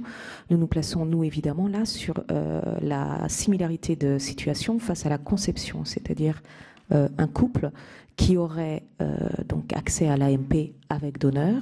Il y aurait donc dans ce couple une personne qui porte l'enfant et qui accouche, donc sa filiation devrait être effectivement égale à toutes les autres personnes qui accouchent. Et pour le second parent, donc non géniteur, encore une fois, qu'il soit homme ou femme, et là je donc rejoins Lorraine Chenel, n'a pas d'incidence en regard de droit et en droit par rapport à l'établissement d'une filiation. Ce second parent n'est pas génétiquement lié à cet enfant, qu'il soit homme ou femme. Et là, on rebondit sur la notion d'égalité dans notre droit qui a encore beaucoup à avancer. Mais en regard de la conception de cet enfant, les deux parents, qu'ils soient hommes ou femmes, qui ne sont pas liés génétiquement à cet enfant, sont exactement dans une situation similaire, selon nous. Et par contre, donc sur le deuxième point, pardon, sur la présomption de paternité, il semble, et là il y a des interprétations de droit, c'est bien toute la richesse du droit. Moi je ne suis pas juriste, mais nous en avons consulté aussi beaucoup et des doctorants en droit, donc je pense que vous savez déjà après les auditions de toute façon qu'il y a des interprétations différentes. Mais le père, dans le cas d'une AMP avec don, est présumé père parce que mari de la femme qui accouche. À partir du moment où la femme serait donc mariée à la femme qui accouche, elle serait présumée parent par le mariage, et lors d'un mariage civil, donc un mariage devant la République, les officiers d'état civil lisent bien les articles inhérents à l'accueil des enfants au sein du couple marié. Donc, encore une fois, dans un couple marié, la présomption de parentalité découlerait du mariage avec la femme qui accouche. Et pour les couples non mariés, donc d'une reconnaissance. Merci. Très bien. Je laisse la parole maintenant à Monsieur Urvic. Oui, merci. Merci pour vos questions, Madame la rapporteure. Alors, évidemment, sur le premier sujet concernant l'égalité des droits, j'entends, enfin plutôt j'ai pas entendu, mais j'ai compris que vous faisiez référence à l'avis du Conseil d'État, puisque dans l'avis du Conseil d'État, il est clairement indiqué qu'effectivement, il n'y a pas nécessité d'ouvrir la PMA à toutes les femmes, et que ça ne constitue ni une attaque finalement sur la liberté d'être, de vivre, ni une discrimination, puisqu'on ne parle pas de la même chose pour résumer l'avis du Conseil d'État. Donc, ouvrir ou pas, finalement, il n'y avait aucune indication particulière du Conseil d'État sur une voie ou sur une voie différente. Alors, pour répondre à votre question, l'égalité des droits, c'est un choix politique. C'est un choix républicain. Si c'était un droit, le mariage pour les couples de même sexe serait imposé par la Cour européenne des droits de l'homme dans tous les États soumis à la Convention. Si en France, il y avait un droit de l'enfant, les femmes hétérosexuelles qui ne peuvent plus porter d'enfants parce qu'elles n'ont plus d'utérus, elles seraient les premières discriminées par rapport aux autres, et il y aurait la GPA depuis 40 ans. Donc on voit bien qu'il n'y a ni un droit, effectivement, basé sur une discrimination qui découlerait d'une conséquence donc juridique, je reviens sur l'avis du Conseil d'État, ni un système, encore une fois, qui serait organisé par rapport à une définition relative à une décision de justice, que ce soit la Cour européenne des droits de l'homme, la Cour de cassation ou le Conseil d'État, mais c'est bien l'initiative politique. On a eu l'ouverture du mariage pour tous les couples parce que le législateur s'est emparé du sujet et l'a fait voter. On ne l'a pas eu par une décision de la Cour de cassation. On ne l'a pas eu par la Cour européenne des droits de l'homme. Donc c'est bien, ça relève bien de l'initiative politique. Sur le sujet du droit commun, je pense que je rejoins votre opinion. Et d'ailleurs, cette opinion, comme quoi l'extension du droit commun serait une possibilité, pour nous, ce n'est pas une possibilité, c'est une imposture. Clairement, nous le disons clairement. Pourquoi? Parce que, comme vous le savez, le titre 7, il est basé sur le rapport Charnel ou pseudo-Charnel, où monsieur est monsieur parce qu'on imagine qu'il est dans le lit de madame et que l'enfant en est le fruit. Lorsqu'on transpose ça pour des couples lesbiens, pardonnez-moi, mais ça ne fonctionne pas. Donc on ne peut pas transposer cette disposition pour ces enfants. Et enfin, je reviens toujours avec mon histoire de prisme que je vous demande de porter, d'avoir le prisme de l'intérêt de l'enfant et non pas le prisme de l'intérêt des parents, comme ma petite référence tout à l'heure à la circulaire de 1950, puis celle qui l'a invalidée en 1966. Donc si on garde ce prisme de l'intérêt supérieur de l'enfant, eh bien, on considère encore une fois que tous les enfants nés du don doivent être à égalité de droits. Peu importe qu'ils aient des parents homosexuels ou hétérosexuels, peu importe qu'ils soient mariés ou non, on se base au niveau de l'intérêt supérieur de l'enfant et on crée, et d'ailleurs la ministre a utilisé le mot révolution, et on crée un système, une modalité d'établissement de filiation qui est valable pour tous ces enfants nés du don. Comme on a créé le titre 8 pour l'adoption dans le Code civil. On n'a pas stigmatisé les enfants qui sont adoptés. On n'a jamais dit que parce qu'ils avaient une mention de leur jugement d'adoption sur leur extrait de naissance, pas sur leur extrait de naissance, sur leur acte intégral de naissance, eh bien ces enfants étaient stigmatisés. Alors, bien sûr, on peut créer un stigmate pour mieux le dénoncer ensuite, mais nous, avec les associations du collectif auquel nous sommes, je répète, je les nomme, permettez-moi, donc Centre Ego, Clara, les Cigognes de l'Espoir, Maya, PM Anonyme, qui est quand même la plus grosse association d'enfants nés de dons, c'est eux qu'il faut écouter, c'est eux qui sont les premiers concernés, et le réseau Fertilité France et l'association Itada, nous disons clairement que nous ne voulons pas de l'extension du droit commun et que nous voulons l'extension de la reconnaissance conjointe anticipée pour tous les enfants. C'est ça l'égalité. Alors, je passe la parole maintenant à Madame Picarda.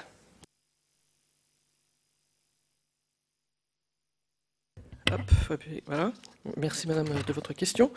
En ce qui concerne effectivement la référence à l'avis du Conseil d'État, il y a effectivement deux choses à repérer, me semble-t-il. D'abord que nous sommes dans un temps politique qui est différent et qui permet en effet aujourd'hui l'ouverture de droits à des personnes en reconnaissant leur spécificité. De la même manière que les hommes et les femmes sont différents et pourtant on leur reconnaît un certain nombre de droits à l'identique, simplement parce qu'on ne fait pas valoir des spécificités là où elles n'ont pas lieu d'être. Quand une femme a recours à une PMA, qu'elle soit homosexuelle ou hétérosexuelle, le processus médical est strictement le même. La grossesse est strictement la même, l'accouchement se passera de la même manière. Il n'y a pas de différence entre une femme homosexuelle ou hétérosexuelle qui accouche ou qui porte un enfant. Et on ne voit pas pourquoi on viendrait du coup à ce moment-là créer une divergence dans l'établissement du droit en raison de l'orientation sexuelle de la mère. C'est exactement le principe de discrimination. C'est pas tenir compte d'une différence parce que c'est accrocher une différence là où elle n'a pas lieu d'être. Et du coup en faire découler des droits ou des non-droits alors que l'orientation sexuelle de la mère n'a aucun rapport avec le fait qu'elle ait pratiqué une PMA, qu'elle porte l'enfant, qu'elle accouche, et qu'elle soit plus tard une mère comme les autres. Voilà. Donc, venir introduire au nom d'une différence, une différence de traitement juridique, alors que ça n'a pas lieu d'être, ça me semble extrêmement problématique. Notamment pour ce qui est de la question de la filiation par l'accouchement, pour ce qui est de la deuxième partie, qui est finalement l'objet de votre deuxième question, et qui est comment on établit la filiation à l'égard de la deuxième mère. Alors là, pour le coup, en effet, on est dans une situation différente, puisqu'elle deviendra mère, non pas par l'accouchement, mais du coup, par le fait qu'elle est engagée à l'égard de l'enfant, notamment dans le processus de PMA, et en raison du mariage. Il y a deux solutions. Soit on valide l'extension de la présomption de paternité à une présomption de comaternité par le fait qu'on considère qu'il y a une présomption qui repose sur l'engagement lié au mariage. Et c'est le mariage, au fond, qui valide par principe, comme un père reconnaît par principe et automatiquement considéré comme le père de ses enfants, indépendamment du fait qu'on ne lui demande pas de faire un test d'ADN pour chaque enfant et de vérifier qu'il y a bien filiation. C'est la situation du mariage qui, bien évidemment, repose en général sur une réalité biologique et sur une réalité concrète, mais c'est la situation du mariage qui crée la filiation par principe. Donc on peut tout à fait penser que cette situation puisse être élargie. Mais de toute façon, il faudra envisager une situation autre, qui sera la situation de la reconnaissance par la deuxième mère, qui là, pour le coup, peut tout à fait se calquer sur la situation qui est faite, une situation de reconnaissance qui serait validée par le fait de l'engagement dans la PMA, pour elle, et uniquement pour elle. On n'a pas à accoler les deux modes de filiation des deux mères en même temps, quelque chose qui ne s'est jamais vu et qui viendrait être là, créé uniquement comme une boîte à outils spécifique pour les couples de femmes. C'est-à-dire ce qui fait la filiation de l'une et de l'autre, c'est de s'être engagé en même temps dans le parcours de la PMA. Ça ne semble pas bon du tout, c'est vraiment le principe même de l'usine à gaz. Alors que là, il pourrait tout à fait être possible d'envisager la possibilité d'une reconnaissance en mairie sur le principe de l'engagement dans le parcours de la PMA et qui sera validé par un papier, par le notaire, etc., mais sans inscription. Alors pour le coup, sans inscription à l'état civil, parce qu'en effet, il faut penser à l'intérêt des enfants et qu'il n'est pas dans l'intérêt des enfants que figure sur leur acte de naissance un certain nombre de mentions qui n'ont rien à voir avec leur état civil ni leur filiation. Le mode de procréation ne doit pas faire partie de ce qui figure explicitement sur un acte de naissance. Donc dire que la deuxième mère est la mère parce qu'elle a reconnu l'enfant, bon ben voilà, c'est parce que c'est ainsi que s'établit la filiation. C'est un rapport avec l'établissement de la filiation et non pas avec autre chose qui est le mode de conception. Voilà. Je vous remercie. Madame Jourda, ça vous convient? Donc je vais passer la parole à notre deuxième rapporteur, Monsieur Bernard Jomier. Merci. Merci à vous tous et toutes pour vos exposés. L'ouverture de l'accès à la PMA va se conjuguer, et je crois que c'est assez inédit, à la modification dans le droit à l'accès aux origines. Et donc va créer une situation d'un besoin probablement quantitativement plus important de gamètes et potentiellement d'une modification de la typologie des donneurs. Quelles sont vos réflexions à ce sujet et quelles propositions avez-vous pour qu'on évite une situation de pénurie qui serait préjudiciable à tout le monde? Et j'ai une deuxième question particulièrement pour Madame Chenel parce qu'elle a abordé ce point. Vous avez évoqué l'article 14 et le statut de l'embryon en indiquant que ça vous posait, vous aviez des réserves. Est-ce que vous pourriez nous les expliciter? Je vous remercie. Alors, à qui dois-je donner la parole là, pour la première question de Monsieur Jomier? Ou alors si Madame Chenel veut répondre directement à la deuxième question.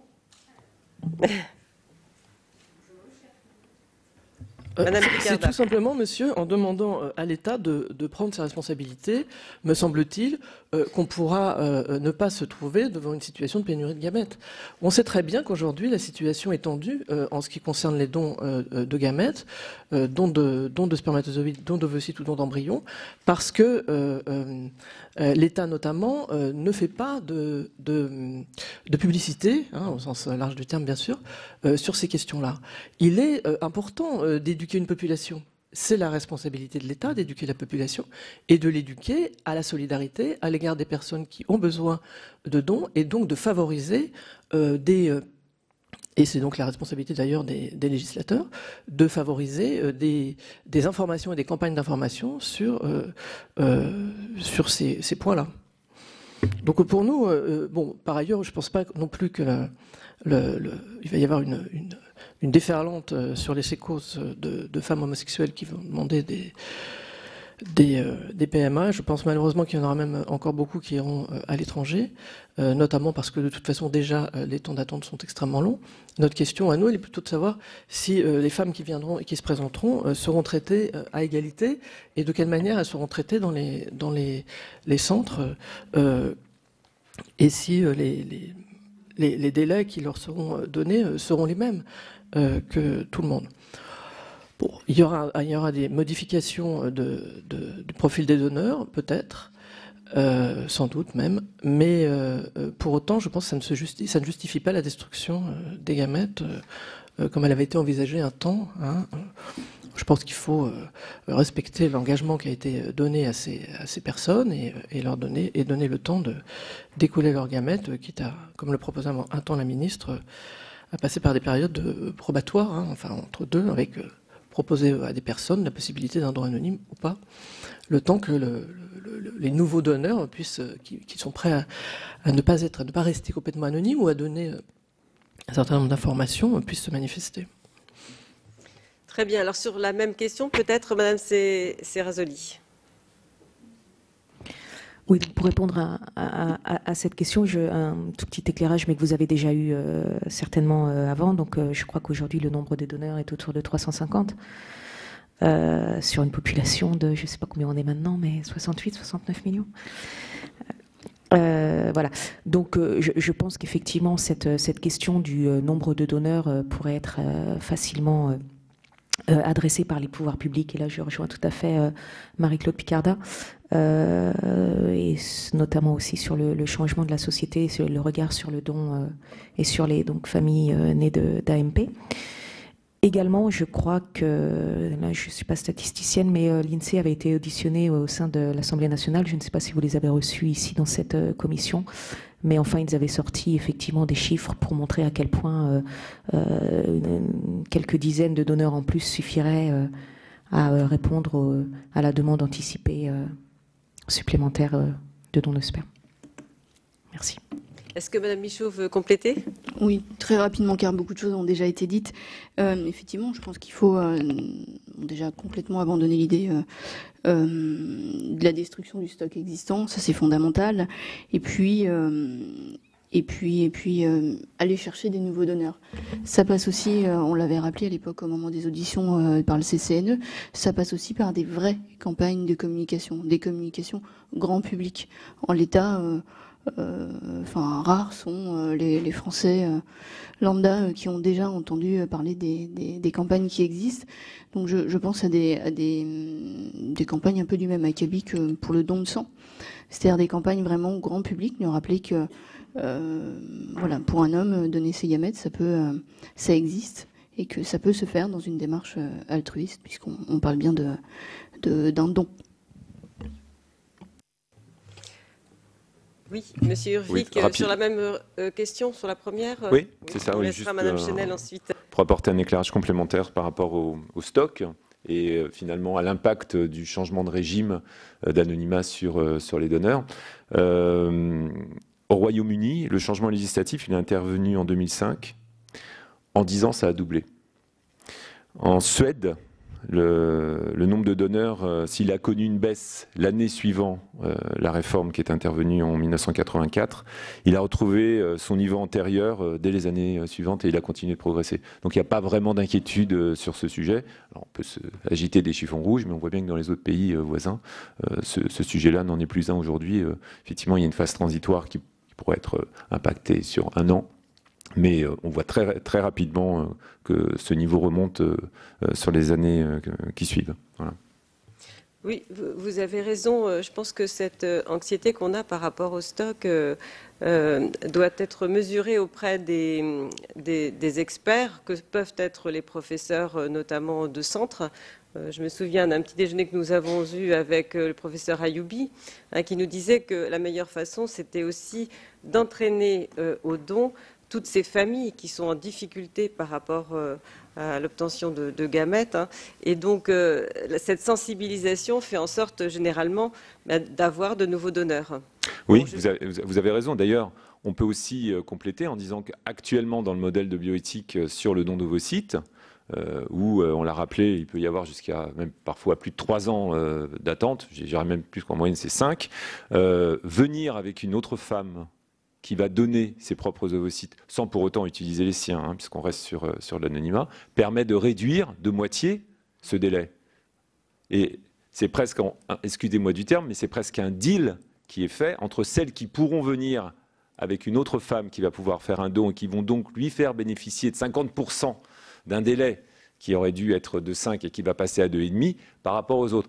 On pourrait aussi avoir ce système-là sur le don de gamètes si vraiment on était en pénurie. Maintenant, par rapport au stock actuel, nous, on s'oriente plus vers une situation où on pourrait, alors je sais bien que par rapport à certains sécos, ça devient extrêmement problématique, mais beaucoup plus pour des raisons proprement administratives, en réalité, que des raisons idéologiques. Mais contacter ceux qui ont donné pour savoir s'ils veulent rentrer dans le nouveau régime ou non, ça serait aussi un moyen de ne pas détruire totalement le stock. Si le stock actuel et les donneurs qu'on pourrait recontacter consentent à rentrer dans le nouveau régime, ils peuvent tout à fait dire non. À ce moment-là, pas de problème, on détruit. Mais s'ils consentent à rentrer dans le nouveau régime, pourquoi on devrait détruire ces gamètes? Très bien. Alors, je vais laisser maintenant la parole à Mme Chenel. Oui, alors justement, quelques éléments là-dessus. Comme vous l'avez dit, en fait, la grosse pénurie actuellement, elle est sur le don d'ovocytes. Donc on peut même penser comme actuellement ceux qui donnent, c'est souvent ceux qui sont dans des processus de PMA, que plus l'entrée des femmes et des femmes célibataires et des lesbiennes pourra faire monter potentiellement le don d'ovocytes. Actuellement, le don de gamètes, c'est à peu près entre 250 et 350 pour les hommes par an et 500 femmes qui donnent leurs ovocytes. Et surtout, ce qui est important, c'est quand même le stock. C'est 90 000 paillettes, c'est-à-dire 13 ans à l'identique. Et si on ouvre aux femmes célibataires et aux lesbiennes, on estime que ça va doubler, donc on a 6 ans et demi de stock. Donc, alors pourquoi est-ce qu'on attend? Eh bien, on attend parce qu'en fait, dans certains centres, on estime que attendre, c'est bon pour la maturation du projet parental. Je vous laisse imaginer ce qu'on en pense quand ça fait déjà, en général, surtout pour les hétérosexuels, plusieurs années qu'ils essaient d'avoir des enfants. Et c'est aussi parce qu'ils n'ont pas les moyens, des fois, de recontacter les donneurs. Et parce qu'ils fonctionnent tous en centre unique. C'est-à-dire qu'ils sont tous autonomes. Il n'y a pas de liaison nationale et de répartition du stock au niveau national. Donc il y a vraiment des problèmes d'organisation et on attend beaucoup du rapport parlementaire sur ce sujet. Il y a, pour répondre ensuite oui, réinterroger les anciens donneurs comme ça s'est fait à l'étranger, ça serait vraiment, et ne pas détruire le stock de ceux qui sont OK. On ne comprend pas pourquoi on ne fait pas ça. D'autant que certains envisagent par contre de les contacter pour demander s'ils acceptent de donner à des couples suivant leur orientation sexuelle, ce qui pose quand même quelques soucis en termes de discrimination, parce qu'on pourrait le faire aussi pour le don du sang, tant qu'on y est, enfin on donne, mais pas pour les homos, c'est un peu gênant. Sur la question du statut de l'embryon, ce qui nous embête, c'est qu'en fait, dans l'article 14, quand on réfère aux embryons, on parle systématiquement des embryons conçus en vertu des articles 16 à 16.8 du Code civil. Sauf que ces articles du Code civil, ils concernent les personnes, ce que le droit français considère comme une personne qui est née vivante et viable. Et donc, ça donne, en fait, cette raccourci donne une personnalité à l'embryon, ce qui pose des questions par rapport au raccord à l'IVG et tout ça. C'est une question que nous portons avec le planning familial et le professeur Joanneau en particulier qui nous a alertés. Très bien, je vous remercie. Je vais passer la parole maintenant au rapporteur, monsieur Olivier Henno. Oui, merci Madame la Présidente. Merci Mesdames, Messieurs pour vos exposés. Ma question concerne l'accès aux origines pour les enfants qui vont naître selon l'AMP. Il y en a déjà, bien évidemment. Cet accès aux origines est de nature tout à fait différente que pour les enfants qui sont adoptés, puisque les enfants nés sous AMP sont, on peut le croire, en tous les cas je le crois personnellement, désirés et aimés. Et donc c'est de nature différente, hein, cette recherche des origines, mais vous avez tout à l'heure évoqué cette personne née sous AMP en 1995. Mais pensez-vous que ce soit le CNAOP qui doit être responsable de cet accès aux origines, ou pensez-vous qu'il faille confier cette responsabilité à une autre structure ?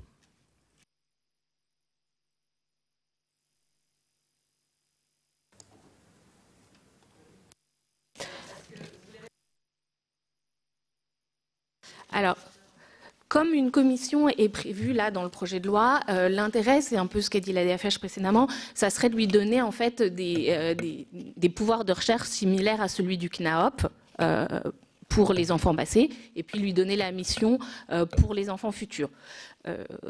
On pourrait tout rebalancer sur le CNAOP, sauf que je crois que le CNAOP n'est pas très désireux de ça, et surtout, en tout cas, pour l'instant, il n'en a pas les moyens financiers de traiter tous ces demandes. Mais en tout cas, s'inspirer de l'expérience du CNAOP est intéressante, parce que ça montre bien qu'on peut recontacter discrètement des anciens donneurs, puisque c'est déjà fait, et pourtant dans des situations qui étaient bien plus dramatiques que la situation d'un don où, a priori, en effet, ce sont des enfants désirés et c'est des gens qui ont été heureux de donner pour contribuer à un projet parental. Vous avez des réponses aussi ? Un complément par rapport à cette réponse qui peut être exprimé par une question, en fait, qui est finalement beaucoup plus grave. Le dispositif est très intéressant, il permet de remonter à l'histoire personnelle, l'accès aux origines, etc. Mais comment je sais, moi, si je suis né de don ou pas? Comment j'ai l'information?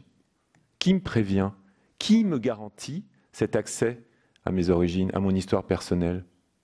La réponse, dans le projet de loi, elle est donnée uniquement aux enfants qui seront conçus par don de parents de même sexe, les couples lesbo-parentaux, mais en aucun cas aux enfants qui sont conçus par couple hétérosexuel, puisque précisément on resterait dans le modèle pseudo-charnel d'établissement de la filiation, où on fait croire que ces enfants ont été issus par le couple. Donc, avant même d'aborder votre question, je crois que la première des questions, c'est est-ce que vous, sénateurs, vous voulez donner cette même garantie d'accès à tous les enfants, peu importe la sexualité des parents, ce n'est pas le sujet, ou alors vous voulez continuer de les discriminer et de créer une rupture d'égalité en fonction de l'orientation sexuelle de leurs parents?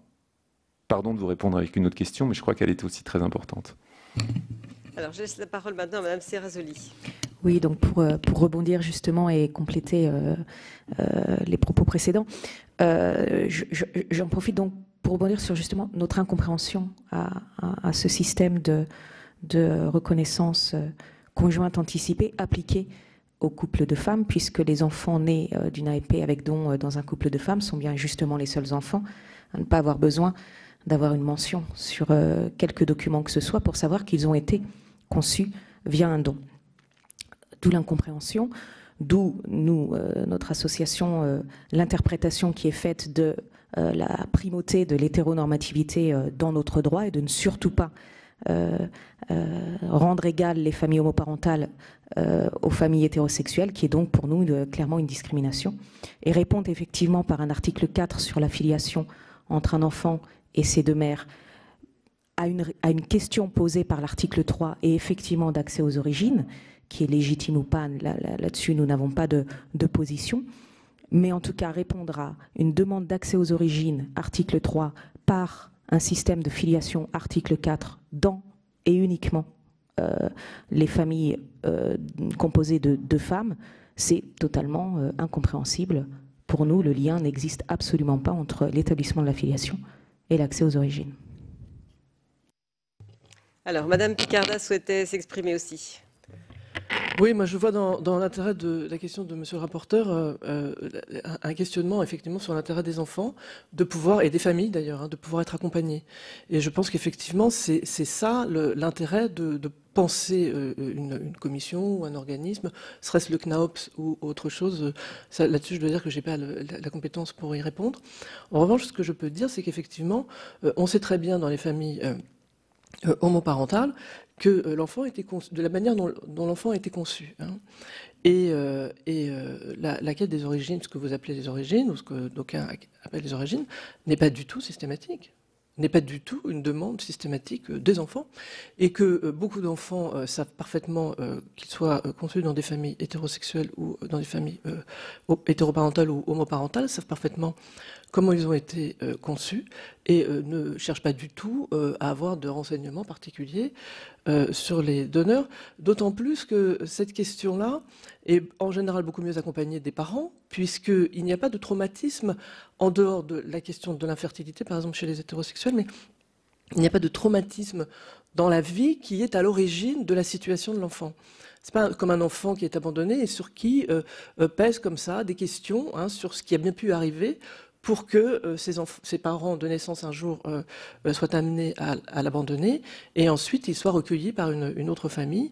Et là, il y a souvent une question. Alors que dans le processus de PMA, il n'y a pas du tout de situation traumatisante. Bon, à part effectivement peut-être la difficulté, notamment chez certaines personnes hétérosexuelles, d'avoir à surmonter la question de l'infertilité, de devoir la surmonter comme ça et d'accepter même le principe de la PMA avec don. Mais sinon, l'enfant est en général informé de sa conception et n'a pas de questions particulières sur le donneur. Et en revanche, ce qui est important, c'est que si par contre il en a, il soit soulagé de ces questions-là et que ça ne pèse pas sur lui comme un vrai fardeau, et du coup qu'il y ait la possibilité de répondre à ces questions. Est-ce que c'est en allant jusqu'à des rencontres, etc. Bon, ça c'est après une histoire d'individus et de... Voilà.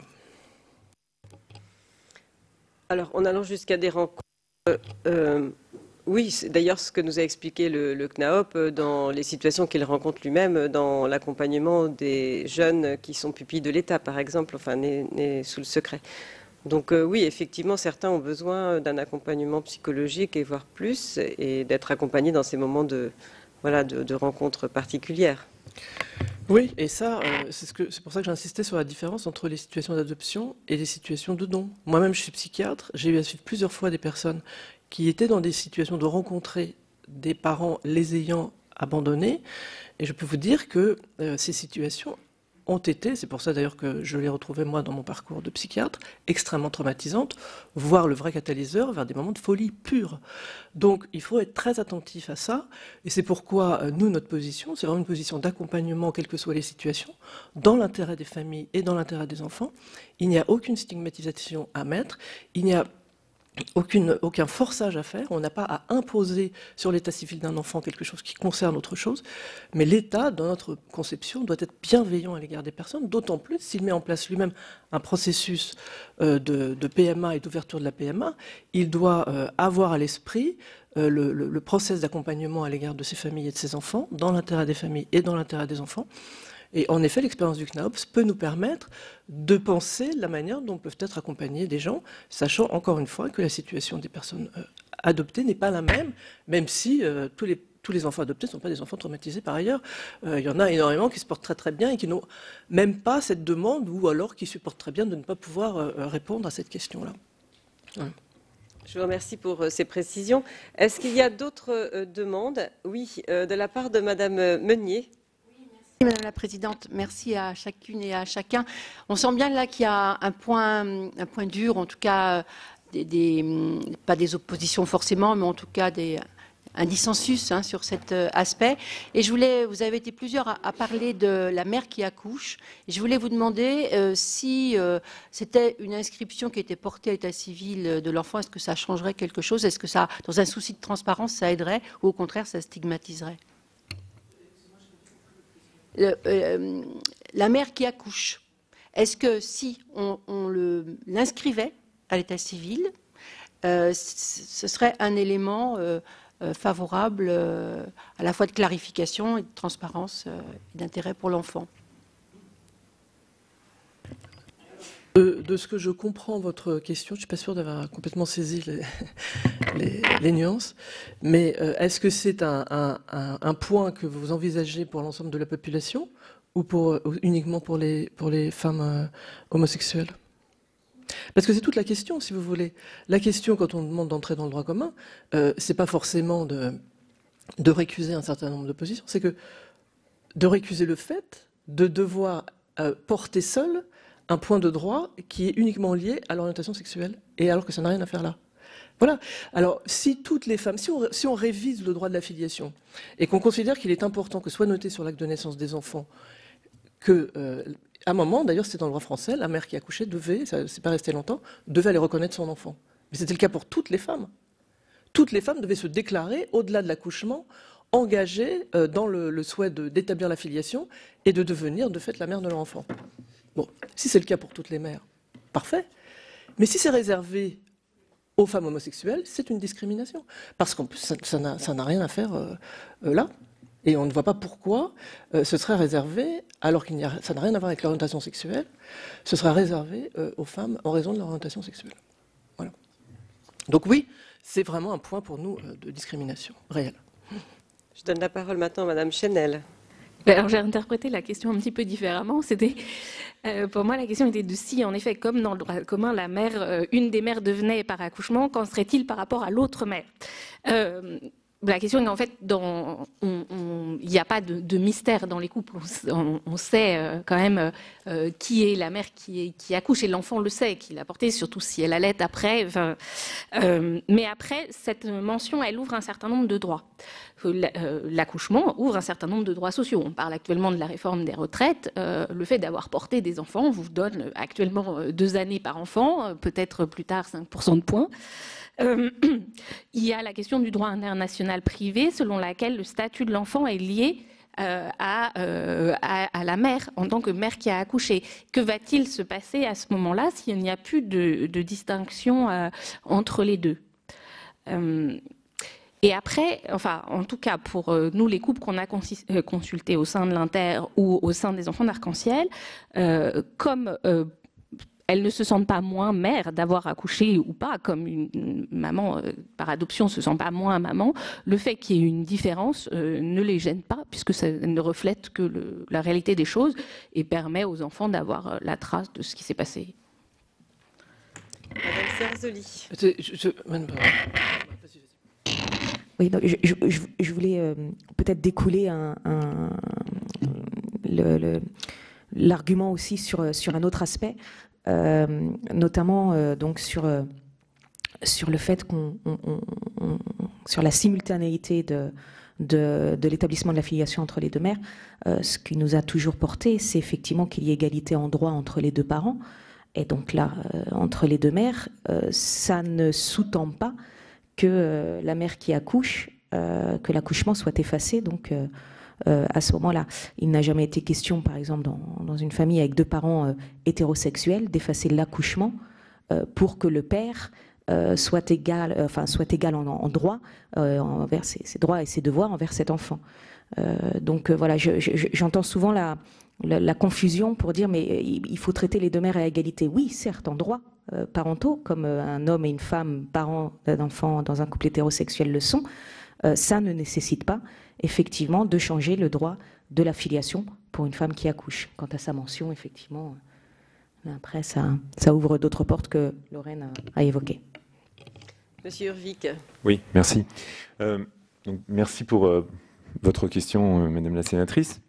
Je rappelle au préalable que toutes les mentions relatives à des reconnaissances sont portées systématiquement en marge de l'acte intégral de naissance des personnes.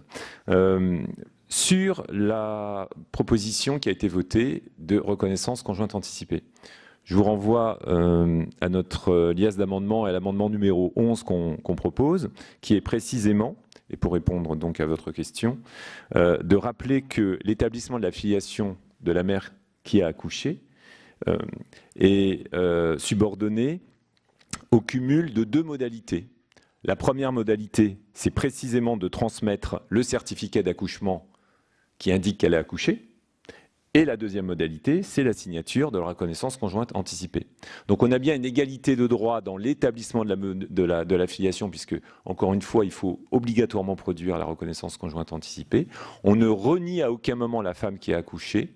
La ministre est même allée plus loin, et on n'est absolument pas opposé à ça. Elle a proposé que la femme qui a accouché soit nommée en premier dans l'acte de naissance. Là-dessus, ça peut être une liberté auquel, encore une fois, si vous, sénateurs, proposez ou confirmez le dispositif que la ministre Belloubet a indiqué, ça peut être effectivement une voie. Ça peut être aussi fait par décret, on n'a pas besoin d'une loi sur ce dispositif. Mais la RCA, ce n'est pas la négation de la femme qui a accouché. Au contraire, c'est bien le cumul des 2 dispositifs, produire le certificat d'accouchement et la reconnaissance conjointe anticipée qui fait que je suis mère et qui fait que mon épouse est mère dans le cas d'un couple lesbien.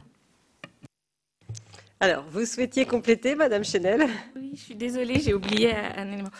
Je pense qu'il y a l'intérêt, le progrès qu'on a eu de faire passer cette filiation par accouchement, puisqu'avant, c'était les femmes non mariées qui devaient reconnaître leur enfant.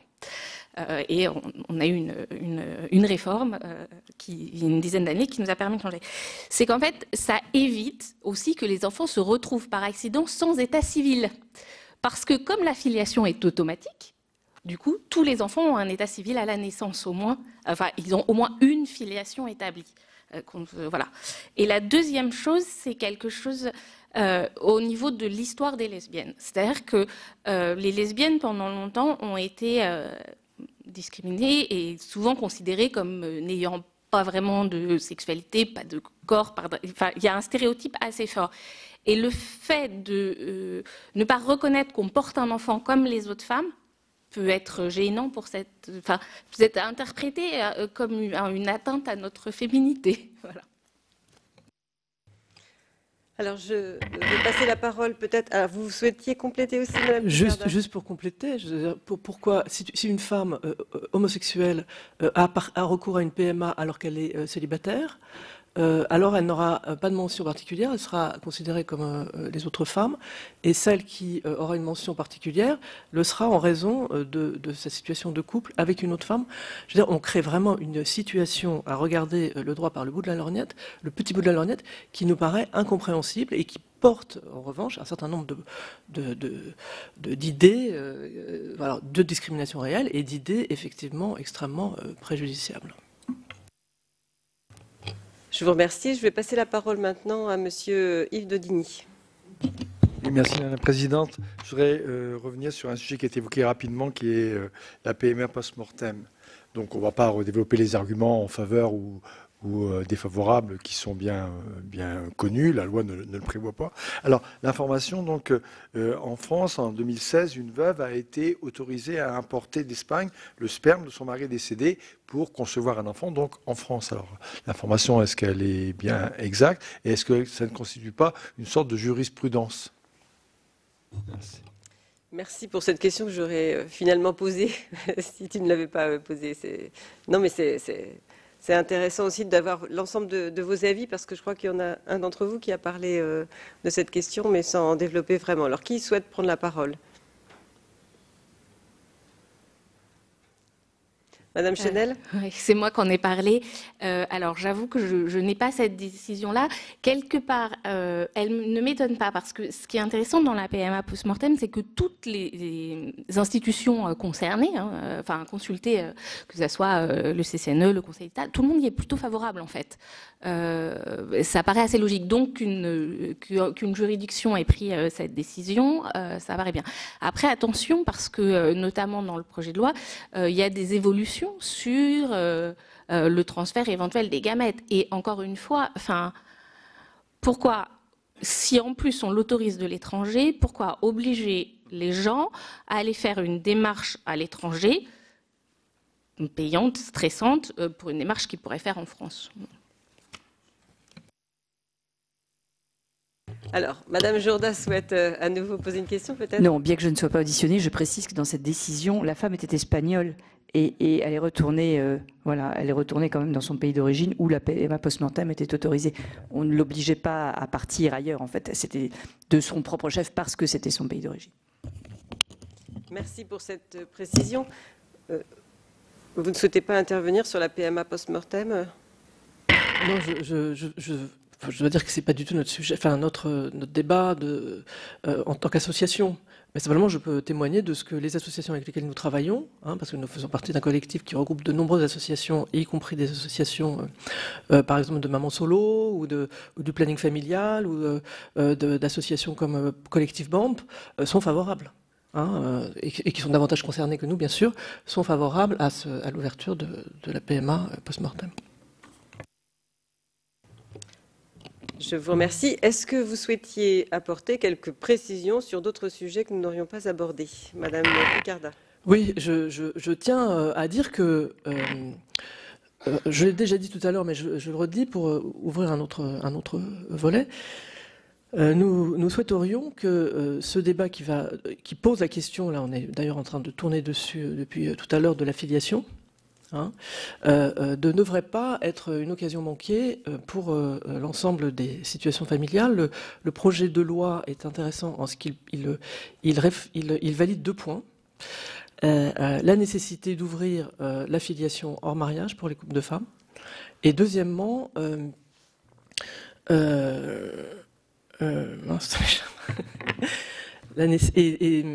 et deuxièmement, de sécuriser les liens familiaux. Alors, nous ne sommes pas d'accord avec les modalités proposées, mais sur le principe, nous sommes absolument d'accord avec la nécessité, qui est apparue à tous, de sécuriser les liens familiaux dès la naissance de l'enfant. C'est-à-dire de sortir de ce qui nous avait été donné en héritage par la loi mariage, qui ne reconnaissait la famille homoparentale que dans le cadre du mariage et de l'adoption intrafamiliale, avec tous les écueils que ça pouvait supposer, notamment pour les familles qui sont séparées, notamment pour les gens qui ne veulent pas se marier, voilà, et notamment pour les PMA qui seront réalisés à l'étranger. Donc, il est extrêmement important pour nous que le droit soit pensé de manière homogène et permette à ces situations familiales différentes d'être sécurisées dans le droit qui sera proposé. C'est aussi pour ça que l'entrée dans le droit commun est extrêmement importante.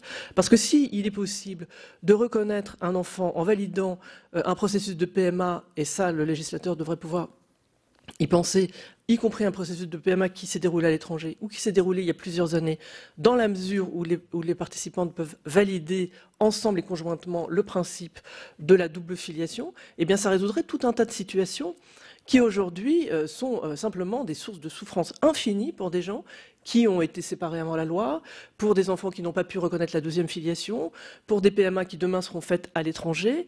Et du coup, si on pense la filiation, penser à donner quelques outils supplémentaires qui pourraient tout à fait être valides dans le cadre de la reconnaissance des familles homoparentales et des couples de femmes en particulier, dans le cadre là qui va s'ouvrir à elles, en permettant l'établissement de filiation par la possession d'État ou en modifiant quand même le process de l'adoption intrafamiliale. Alors je sais qu'il y a une commission de réflexion sur la réforme de l'adoption qui nous paraît un espoir quand même pour bon nombre de situations. C'est indispensable, mais tous ces points-là doivent être pris en compte de manière urgente parce que en 2013 on nous a voté le mariage et l'adoption intrafamiliale en nous promettant des réformes du droit de la filiation, des réformes du droit de la famille, etc., qui allaient résoudre tout un tas de situations.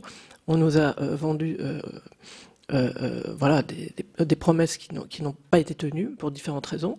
Aujourd'hui, le débat politique est beaucoup plus apaisé et il me semble qu'il est indispensable que, on a vu que le mariage ne créait pas de drame à l'intérieur ni des familles ni de la société, bien au contraire. Il a permis l'intégration de familles et d'enfants de manière extrêmement favorable.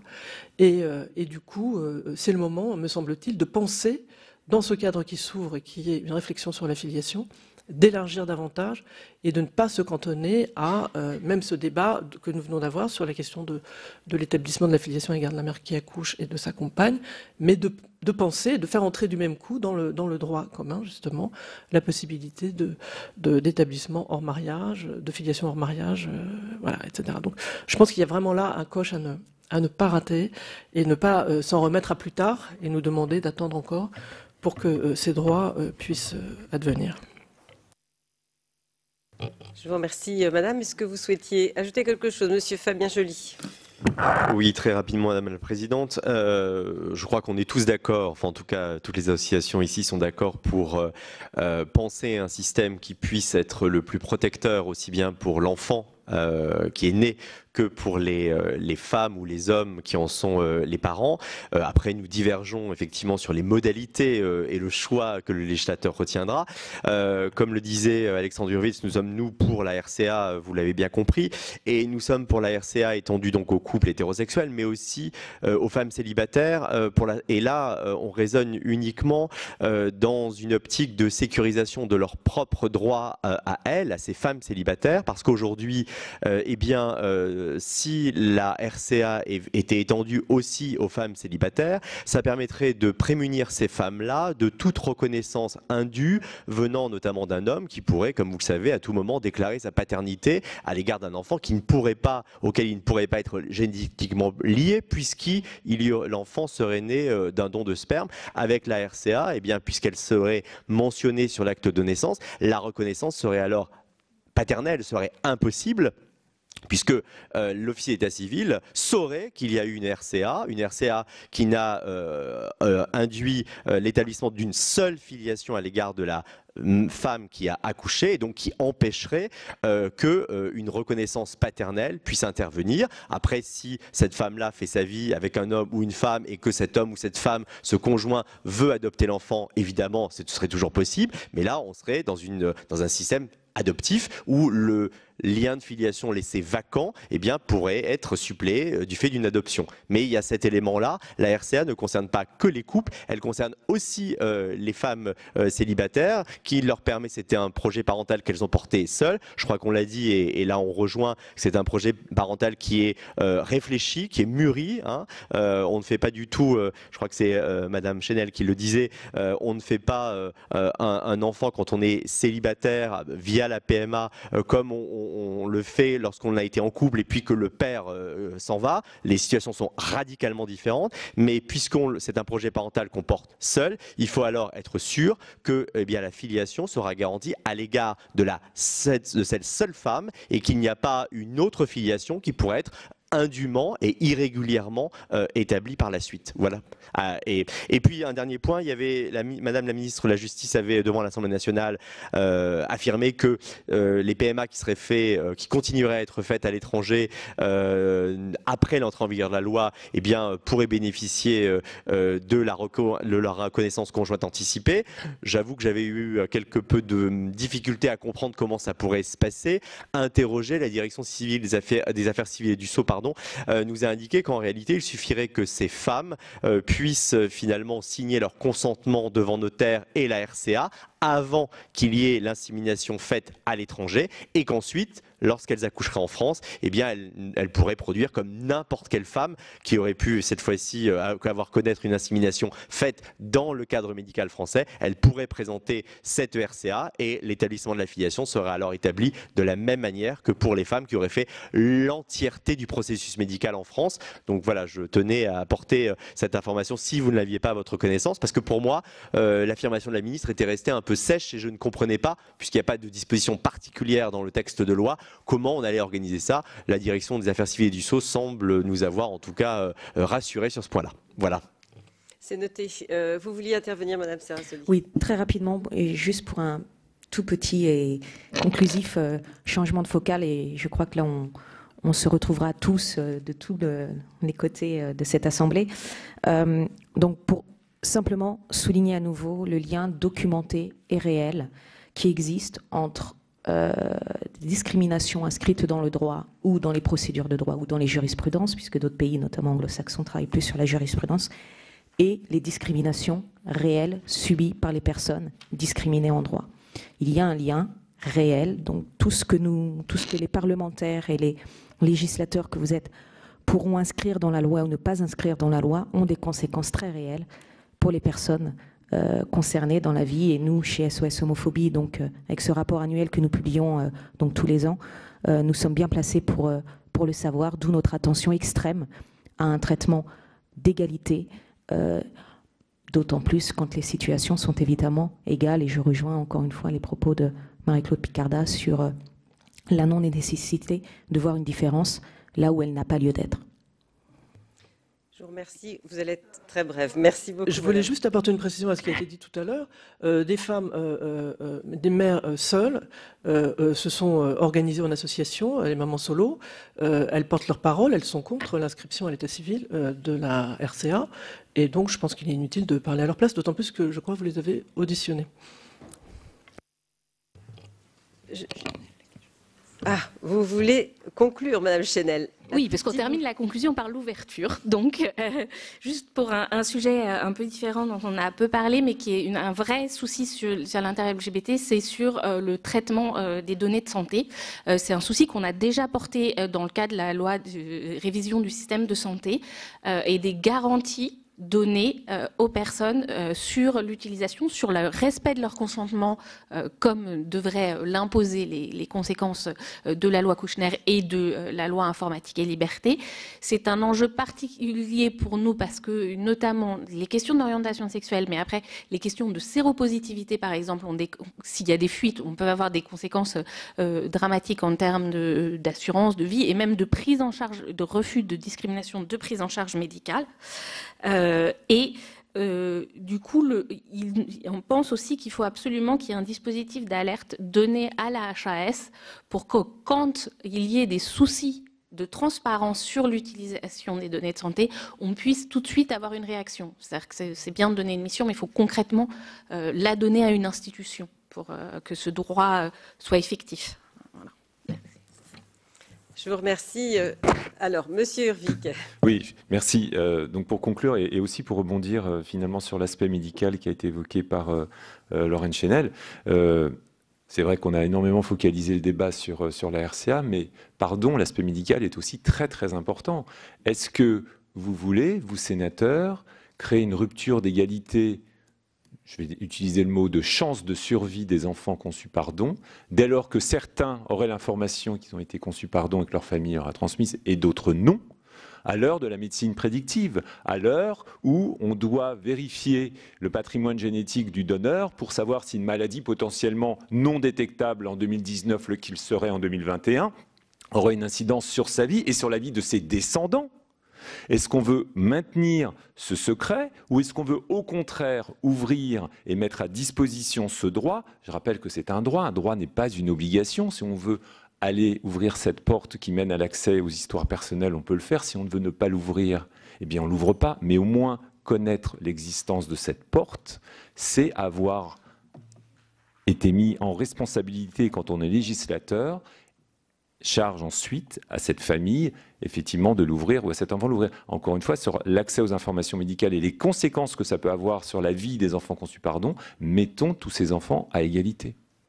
Le Sénat a donc entendu les associations de familles homoparentales sur ce projet de loi de bioéthique qui ouvre la procréation médicalement assistée aux couples lesbiens. Ces associations sont globalement satisfaites de cette avancée sociétale, mais elles ont un motif de mécontentement. Le gouvernement veut distinguer dans la loi la filiation des couples lesbiens et la filiation qui existe déjà pour les couples hétérosexuels. Les familles homoparentales estiment que c'est une discrimination et veulent une seule filiation, quel que soit le type de famille. C'est la fin de cette émission, merci de l'avoir suivi. Prochain rendez-vous de l'actualité parlementaire et politique à 18h30 pour Allons plus loin avec Rebecca Fitoussi. Ce sera une émission notamment consacrée aux négociations sur la réforme des retraites. Très bonne soirée sur Public Sénat.